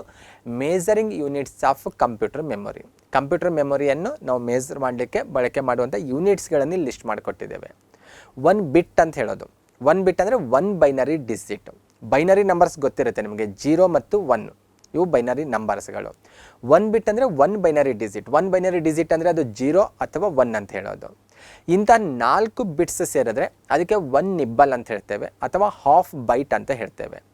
8 ಬೈಟ್ಸ್ ಸೇರಿದ್ರೆ 8 ಬಿಟ್ಸ್ ಸೇರಿದ್ರೆ ಅದಕ್ಕೆ 1 ಬೈಟ್ ಅಂತ ಹೇಳ್ತೇವೆ. ಎಕ್ಸಾಮಲ್ಲಿ ಮೊದಲ 3 ಏನು ಪಾಯಿಂಟ್ಸ್ಗಳಿದ್ದಾವಲ್ವ, ಅದ್ರ ಮೇಲೆ ಕೂಡ ಕ್ವಶನ್ ಬಂದೆ. 1 ಬಿಟ್ ಅಂದರೆ ಏನಂತ ಕೇಳ್ಬೋದು. 1 ಬಿಟ್ ಅಂದರೆ 1 ಬೈನರಿ ಡಿಜಿಟ್, 0 ಆರ್ 1 ಅಂತ ಹೇಳ್ಬೋದು. 4 ಬಿಟ್ಸ್ ಸೇರಿದ್ರೆ ಅದಕ್ಕೆ 1 ನಿಬ್ಬಲ್ ಅಥವಾ ಹಾಫ್ ಬೈಟ್ ಅಂತ ಹೇಳ್ತೇವೆ. 8 ಬಿಟ್ಸ್ ಸೇರಿದ್ರೆ ಅದಕ್ಕೆ 1 ಬೈಟ್ ಅಂತ ಹೇಳ್ತೇವೆ. 1 ಬೈಟ್ ಏನಿದೆ ಅಲ್ವಾ ಅಂತ 1024 ಬೈಟ್ಸ್ ಸೇರಿದ್ರೆ ಅದಕ್ಕೆ 1 KB ಅಂತ ಹೇಳೋದು. ಅದು ಭಾಳ ಇಂಪಾರ್ಟೆಂಟ್. ನಾವು KB ಹೇಳ್ತೇವಲ್ಲ, ಎಷ್ಟು KB ಇದೆ ಅಂತ. 1 KB ಇದೆ ಅಂದರೆ 1024 ಬೈಟ್ಸ್ ಇದೆ ಅಂತ ಅರ್ಥ. 1024 ಬೈಟ್ಸ್ಗೆ ನಾವು 1 KB ಅಂತ ಹೇಳೋದು. KBಯ ವಿಸ್ತೃತ ರೂಪನೂ ಗೊತ್ತಿರಬೇಕು ನಿಮಗೆ, ಕಿಲೋ ಬೈಟ್ ಅಂತ. ಇಂಥ 1024 KBಗೆ ನಾವು 1 MB ಅಂತ ಹೇಳ್ತೇವೆ. 1 MB ಅಂದರೆ ಅಥವಾ MB ಅಂದರೆ ಮೆಗಾಬೈಟ್ ಅಂತ ಹೇಳೋದು. 1024 MB ಇದೆ ಅಂದರೆ ಅದಕ್ಕೆ ನಾವು 1 GB ಅಂತ ಹೇಳ್ತೇವೆ. ಯಾವುದೊಂದು ವಿಡಿಯೋ ಕಳಿಸ್ಬೇಕು, 1 GB ಇದೆ ಅಂತ ಹೇಳಿದ್ರೆ ಅದು ಎಷ್ಟು MB ಇದೆ ಅನ್ನೋದು ಗೊತ್ತಿರಬೇಕು ನಿಮಗೆ. 1024 MB ಇದ್ದರೆ ಅದು 1 GB ಆಗುತ್ತೆ. 1.5 GB ಅಥವಾ 2 GB ಅಂದರೆ ಅಲ್ಲಿ MB ಕೂಡ ಹೆಚ್ಚಾಗ್ತಾ ಇದೆ ಅಂತ ಅರ್ಥ. ಅದು ಕೂಡ ಗೊತ್ತಿರಬೇಕು ನಿಮಗೆ. ಮತ್ತು ಇಲ್ಲಿ ಅಳತೆ ಮಾನಗಳು ಬಂದಾಗ ಯಾವ್ದು ದೊಡ್ಡದು ಯಾವ್ದು ಚಿಕ್ಕದು ಅನ್ನೋದು ಕೂಡ ಗೊತ್ತಿರಬೇಕು ನಿಮಗೆ. ಹಾಗೆ ಅಪ್ ಟು ಕೊನೆಯವರೆಗೂ ಇದೆ. 1024 ಅನ್ನೋದೇ ರಿಪೀಟ್ ಆಗ್ತಾ ಇರುತ್ತೆ, ಓಕೆನಾ. ಆದರೆ 1024 KB ಸೇರಿದ್ರೆ ಅದು 1 MB ಆಗುತ್ತೆ. 1024 MB ಸೇರಿದ್ರೆ ಅದು 1 GB ಆಗುತ್ತೆ. GB ಅಂದರೆ ಗಿಗಾಬೈಟ್. ಅದು 1024 GB ಸೇರಿದ್ರೆ 1 TB ಆಗುತ್ತೆ, ಅದು ಟೆರಾಬೈಟ್ ಅಂತ ಹೇಳೋದು. 1024 TB ಸೇರಿದ್ರೆ ಅದು 1 PB ಆಗುತ್ತೆ, ಪೆಟಾಬೈಟ್ ಅಂತ. ಹೀಗೆ ನಿಮಗೆಲ್ಲ ಕೊನೆಯವರೆಗೂ ಕೂಡ ಗೊತ್ತಿರಬೇಕು. ನಂಬರ್ಸ್ ಸೇಮ್ ಇದೆ, ಆದರೆ ಅಳತೆ ಮಾನಗಳೇನಿದ್ದಾವಲ್ವ KB, MB, GB, TB, PB, EB, ZB, YB ಇದೆ ಅಲ್ವಾ, ಅದ್ರ ಬಗ್ಗೆ ಕೂಡ ಗೊತ್ತಿರಬೇಕು. Next simple question, again police ಎಕ್ಸಾಮಲ್ಲಿ ಕೇಳಿರೋದು. ಇವುಗಳಲ್ಲಿ ಯಾವುದು ಸರ್ಚ್ ಇಂಜನ್ ಅಂತ ಕೇಳಿದ್ದಾರೆ. ಯಾವುದು ಸರ್ಚ್ ಇಂಜನ್ ನೀವು 4ರಲ್ಲಿ ಅಂತ ಬಿಂಗ್ ಕೊಟ್ಟಿದ್ದಾರೆ, ರೆಡ್ಡಿಟ್ಟು, ಪಿಂಟರೆಸ್ಟು, ಇನ್ಸ್ಟಾಗ್ರಾಮ್ ಅಂತ ಕೊಟ್ಟಿದ್ದಾರೆ. ಸಿಂಪಲ್ಲಾಗಿ ನೀವು ಕ್ವಶನನ್ನು ಅರ್ಥ ಮಾಡಿಕೊಂಡು ನೀವು ಆನ್ಸರ್ ಮಾಡ್ಬೋದು. ಸರ್ಚ್ ಇಂಜನ್, ನನಗೆ ಯಾವುದೇ ಇನ್ಫಾರ್ಮೇಷನ್ ಬೇಕಾಗಿದೆ, ಇನ್ಫಾರ್ಮೇಷನ್ ಬೇಕಾದಾಗ ನಾನು ಏನು ಮಾಡ್ತೀನಿ, ಸರ್ಚ್ ಮಾಡಲಿಕ್ಕೆ ಹೋಗ್ತೀನಿ. ನಾನು ಸರ್ಚ್ ಮಾಡಲಿಕ್ಕೆ ಯಾವುದನ್ನು ಬಳಸ್ಕೊತೀನಲ್ವಾ ಅದು ಸರ್ಚ್ ಇಂಜನ್. ಇವು 4ರಲ್ಲಿ ಬಹುತೇಕ ಜನರಿಗೆ ಗೊತ್ತಿರುತ್ತೆ. ಬಿಂಗ್ ಏನಿದೆ ಅಲ್ವಾ ಅದೊಂದು ಸರ್ಚ್ ಇಂಜನ್. ಓಕೆ, ಇಂತಹ ಸರ್ಚ್ ಇಂಜನ್ ಬಗ್ಗೆ ಗೊತ್ತಿರಬೇಕು. ಆದರೆ ಬಿಂಗ್ಗಿಂತ ಬಹಳಷ್ಟು ಜನರಿಗೆ ಗೊತ್ತಿರೋದು ಯಾವುದು, ಗೂಗಲ್. ಯಾಕಂದರೆ ಅತಿ ಹೆಚ್ಚು ಬಳಕೆ ಆಗುವಂಥ ಒಂದು ಸರ್ಚ್ ಇಂಜನ್ ಇದು. ನಮಗೇನೋ ಮಾಹಿತಿ ಗೊತ್ತಿಲ್ವಾ, ಫಸ್ಟ್ ಗೂಗಲ್ಗೆ ಹೋಗ್ತೇವೆ ಮೊಬೈಲಲ್ಲಿ ಅಥವಾ ಲ್ಯಾಪ್ಟಾಪಲ್ಲಿ. ಗೂಗಲ್ಗೆ ಏನು ಮಾಡ್ತೇವೆ, ಟೈಪ್ ಮಾಡಿ ಅದನ್ನು ಸರ್ಚ್ ಮಾಡ್ತೇವೆ. ನಮಗೆ ಗೊತ್ತಿಲ್ಲದೆ ಇರುವಂಥ ಮಾಹಿತಿ ಅಥವಾ ನಮಗೆ ಗೊತ್ತಿರುವಂಥ ವಿಷಯದ ಬಗ್ಗೆ ಎಕ್ಸ್ಟ್ರಾ ಮಾಹಿತಿ ಪಡ್ಕೊಳ್ಳಿಕ್ಕೆ ನಾವು ಸರ್ಚ್ ಮಾಡಲಿಕ್ಕೆ ಏನು ಬಳಸ್ತೇವಲ್ವ ಅವೆಲ್ಲವೂ ಕೂಡ ಸರ್ಚ್ ಇಂಜನ್ ಅಂತ ಹೇಳ್ಬೋದು. ಸ್ಪೆಷಲಿ ಗೂಗಲ್ ಆಗಿರ್ಬೋದು, ಯಾಹೂ ಆಗಿರ್ಬೋದು, ಬಿಂಗು ಮತ್ತು ಡಗ್ ಗೋ ಆಗಿರ್ಬೋದು, ಬೈಡು ಆಗಿರ್ಬೋದು. ಈ ರೀತಿ ಸುಮಾರು ಸರ್ಚ್ ಇಂಜನ್ಗಳಿದ್ದಾವೆ. ನಿಮಗೆ ಫೇಮಸ್ ಆದಂಥ ಒಂದು 8-10 ಸರ್ಚ್ ಇಂಜನ್ಗಳ ಬಗ್ಗೆ ಗೊತ್ತಿರಬೇಕು. ಎಕ್ಸಾಮಲ್ಲಿ ಅದ್ರ ಬಗ್ಗೆ ಕ್ವಶನ್ಸ್ ಕೇಳ್ತಾ ಹೋಗ್ತಾರೆ. ಬರೀ ಗೂಗಲ್ ಒಂದೇ ಸರ್ಚ್ ಇಂಜನ್ ಅಲ್ಲ, ಈವನ್ ಯೂಟ್ಯೂಬ್ಗೂ ಕೂಡ ನಾವು ಸರ್ಚ್ ಇಂಜನ್ ಅಂತ ಹೇಳ್ಬೋದು. ಯಾಕಂದರೆ ಅಲ್ಲೂ ಕೂಡ ನಾವು ಮಾಹಿತಿಯನ್ನು ಪಡ್ಕೊಳ್ಳಿಕ್ಕೆ ನಾವು ಸರ್ಚ್ ಮಾಡ್ತಾ ಇರ್ತೇವೆ. ಆದರೆ ಹೆಚ್ಚು ಫೇಮಸ್ ಆಗಿರುವಂಥ ಸರ್ಚ್ ಇಂಜನ್ಗಳ ಬಗ್ಗೆ ಬಹಳಷ್ಟು ನಾಲೆಜನ್ನು ನಿಮ್ಮಿಂದ ನಿರೀಕ್ಷೆ ಮಾಡ್ತಾ ಇರ್ತಾರೆ. ನೆಕ್ಸ್ಟ್, ಕೆಳಗಿನವುಗಳಲ್ಲಿ ಯಾವುದು ಬೈನರಿ ಸಂಖ್ಯೆ ಅಲ್ಲ ಅಂತ ಕೇಳ್ತಾ ಇದ್ದಾರೆ. ಯಾವುದು ಬೈನರಿ ಸಂಖ್ಯೆ ಅಲ್ಲ ಅಂತ ನೀವು ಹೇಳಬೇಕಾಗಿದೆ. ಇಲ್ಲಿ ನೋಡಿದರೆ ಗೊತ್ತಾಗ್ತಾ ಇದೆ, 0011 ಇದೆ, 1011, 2021, 1101 ಅಂತಿದೆ. ಯಾವುದು ಬೈನರಿ ಸಂಖ್ಯೆ ಅಲ್ಲ ಅಂತ ಕೇಳ್ತಾ ಇದ್ದಾರೆ. ಸಿಂಪಲ್ ಆಗಿರುವಂಥ ಕ್ವಶನ್, ಬಹಳ ವೆರಿ ಈಸಿ ಆಗಿರುವಂಥ ಕ್ವಶನ್. ಬೈನರಿ ಸಂಖ್ಯೆ ಅಂದರೆ ಆಲ್ರೆಡಿ ನಾನು ಹೇಳಿದೆ ನಿಮಗೆ, ಕಂಪ್ಯೂಟರ್ ಮೆಮೊರಿ ಯೂನಿಟಲ್ಲಿ ಬಂದಾಗೆ ಬಂದಿತ್ತು. ಬೈನರಿ ಸಂಖ್ಯೆ ಅಂದರೆ ಯಾವುದು, 0 ಮತ್ತು 1. ಓಕೆ, ಅವೆರಡೇ ಇರಬೇಕು, ಬಿಟ್ಟರೆ ಬೇರೆ ಯಾವ ನಂಬರು ಇರಬಾರ್ದು ಅಲ್ಲಿ. ಅಂತಹ ನಂಬರ್ಸ್ ಅಂತ ಇವು 4ರಲ್ಲಿ ನೋಡಿದಾಗ ಥರ್ಡ್ ಆಪ್ಷನ್ಸ್ ಏನು ಬರ್ತಾ ಇದೆ ಅಲ್ವಾ, 2021 ಅಲ್ಲಿ ಬಂದಾಗ ಅದು ಬೈನರಿ ಸಂಖ್ಯೆ ಅಲ್ಲ ಅಂತ ಹೇಳ್ಬೋದು. ಯಾಕಂದರೆ ಬೈನರಿ ಸಂಖ್ಯೆಯಲ್ಲಿ 2 ಆಗಿರ್ಬೋದು, 3 ಆಗಿರ್ಬೋದು, 01 ಬಿಟ್ಟರೆ ಬೇರೆ ಯಾವ ನಂಬರ್ ಕೂಡ ನಾವು ಬಳಕೆ ಮಾಡೋಂಗಿಲ್ಲ. ನೀವು ಮ್ಯಾಥ್ಸಲ್ಲಿ ಬಂದಾಗ ನಿಮಗೆ ದ್ವಿಮಾನ ಪದ್ಧತಿ ಅಂತ ಒಂದು ಚಾಪ್ಟರ್ ಬರುತ್ತೆ. ಅಲ್ಲಿ ಆ ಚಾಪ್ಟರ್ ನೀಟಾಗಿ ಅರ್ಥ ಮಾಡ್ಕೊಂಡಿದ್ರೆ ಇಂಥ ಕ್ವಶನ್ಸ್ಗಳಿಗೆ ನೀವು ನೀಟಾಗಿ ಆನ್ಸರ್ ಮಾಡ್ಬೋದು. ಹಾಗಾದರೆ ಬೈನರಿ ಸಿಸ್ಟಮಲ್ಲಿ ಅಥವಾ ಬೈನರಿ ಸಂಖ್ಯೆಯಲ್ಲಿ ಬಂದಾಗ 2, 3, 4, 5, 6 ಇಂಥ ನಂಬರ್ಸ್ ಬರೆಯೋ ಹಾಗಿಲ್ವಾ ಅಂತ ಡೌಟ್ ಬರ್ತಾ ಇರ್ಬೋದು. ನೀವು ಆ ರೀತಿ ತಿಳ್ಕೊಳ್ಳೋಂಗಿಲ್ಲ. ಬೈನರಿ ಸಿಸ್ಟಮಲ್ಲಿ ತನ್ನದೇ ಆದ ರೀತಿಯಲ್ಲಿ ಆ ಸಂಖ್ಯೆಗಳನ್ನು ಬರಿಬೋದು ನಾವು. ಫಾರ್ ಎಕ್ಸಾಂಪಲ್ 0 ಮತ್ತು 1 ದ್ವಿಮಾನ ಪದ್ಧತಿ ಸಂಖ್ಯೆ ಅಂತ ಹೇಳಿದೆ ನಾನು. ಬೈನರಿ ಸಂಖ್ಯೆಯಲ್ಲಿ 9 ಯಾವ ರೀತಿ ಬರಿಬೋದು ಅಂದರೆ ಇಲ್ಲನ್ನು ಕಾಣಿಸ್ತಾ ಇದೆ ಅಲ್ವಾ, 2ರಿಂದ 9 ನಾವೇನು ಮಾಡಬೇಕು, ಡಿವೈಡ್ ಮಾಡ್ತಾ ಹೋಗಬೇಕು. 2ರ ಮಗ್ಗಿಯಲ್ಲಿ 9 ಇಲ್ಲ, 2 4 8. ಓಕೆ, ಇನ್ನೂ ಒಂದು ಎಕ್ಸ್ಟ್ರಾ ಉಳಿತಲ್ವ, 1 ಉಳಿದಿರೋದನ್ನು ಮುಂದೆ ನಾನು ನೋಟ್ ಮಾಡ್ತಾ ಹೋಗ್ಬೇಕು. ಮುಂದೆ ನಾನು 9 ಮುಂದೆ ಇಡ್ತಾ ಇದ್ದೀನಲ್ವ, ಅದು 1. ನೆಕ್ಸ್ಟ್ 4 ಇದೆ ಅಲ್ವಾ, ಮತ್ತೆ 2ರಿಂದ ಡಿವೈಡ್ ಮಾಡಬೇಕು. 2 2 4, ಏನೂ ಉಳಿದಿಲ್ಲ, 0 ಇರುತ್ತೆ, 0 ಮುಂದೆ ಇಡೋದು. ಮತ್ತು 2 ಡಿವೈಡ್ ಮಾಡಬೇಕು, 2 2. ಓಕೆ, ಮುಂದೆ 0 ಇಡ್ತೀನಿ. ಕೊನೆಗೆ ಇಲ್ಲೇನು ಕೆಳಗಡೆ ಬಂದಿದ್ದಾವಲ್ವ ನಂಬರ್, ಇವೆಲ್ಲವನ್ನು ಕೂಡ ಜೋಡಿಸಿ ಬರೆದಾಗ ನನಗೊಂದು ನಂಬರ್ ಸಿಗುತ್ತೆ. ದಶಮಾನ ಪದ್ಧತಿಯಲ್ಲಿ 9 ನಾವು ಹಿಂಗೆ ಬರಿತೇವೆ, ಅದನ್ನೇ ದ್ವಿಮಾನ ಪದ್ಧತಿಯಲ್ಲಿ ನಾವು 1 0 0 1 ಅಂತ ಬರಿಬೋದು. ಓಕೆ, ಇಂಥವು ಕೂಡ ಕೇಳ್ಬೋದು ನಿಮಗೆ. ಹಾಗಾಗಿ ದ್ವಿಮಾನ ಪದ್ಧತಿ ಬಗ್ಗೆ ಕೂಡ ಒಂದು ಸ್ವಲ್ಪ ಐಡಿಯಾ ಇರಬೇಕು. ಓಕೆ, ಇಲ್ಲಿ ನೋಡ್ಬೋದು ನೀವು ದಶಮಾನ ಪದ್ಧತಿಯಲ್ಲಿರುವಂಥ ಅಂಕಿಗಳು ಅವನು ಬೈನರಿ ಸಿಸ್ಟಮಲ್ಲಿ ಯಾವ ರೀತಿ ನಾವು ಬರಿಬೋದು ಅಂತ. ಇವನ್ ಬೈಪಾಠ ಮಾಡಬಾರ್ದು ಯಾವುದೇ ಕಾರಣಕ್ಕೂ. ನೀವು ಸಿಂಪಲ್ಲಾಗಿ ಇಂಥ ಲೆಕ್ಕಗಳನ್ನು ಸ್ವಲ್ಪ ಪ್ರಾಕ್ಟೀಸ್ ಮಾಡಿದ್ರೆ ಖಂಡಿತ ದ್ವಿಮಾನ ಪದ್ಧತಿಯ ಸಂಖ್ಯೆ ಯಾವುದು ಯಾವುದಲ್ಲ ಈ ರೀತಿ ಕೇಳಿದ್ರೆ ನೀವು ಖಂಡಿತ ಆನ್ಸರ್ ಮಾಡ್ಬೋದು. ಓಕೆ, ಇವಿಷ್ಟು ಪ್ರೀವಿಯಸ್ ಎಕ್ಸಾಮಲ್ಲಿ ಕೇಳಿರುವಂಥ ಕೆಲವೊಂದು ಇಂಪಾರ್ಟೆಂಟ್ ಆಗಿರುವಂಥ ಕಂಪ್ಯೂಟರ್ ಅವೇರ್ನೆಸ್ಗೆ ರಿಲೇಟೆಡ್ ಆಗಿರುವಂಥ ಕ್ವಶನ್ಸ್ ಆಗಿತ್ತು. ಮತ್ತೆ ಮುಂದಿನ ವೀಡಿಯೋದಲ್ಲಿ ಭೇಟಿ ಆಗೋಣ. ನಮಸ್ಕಾರಗಳು.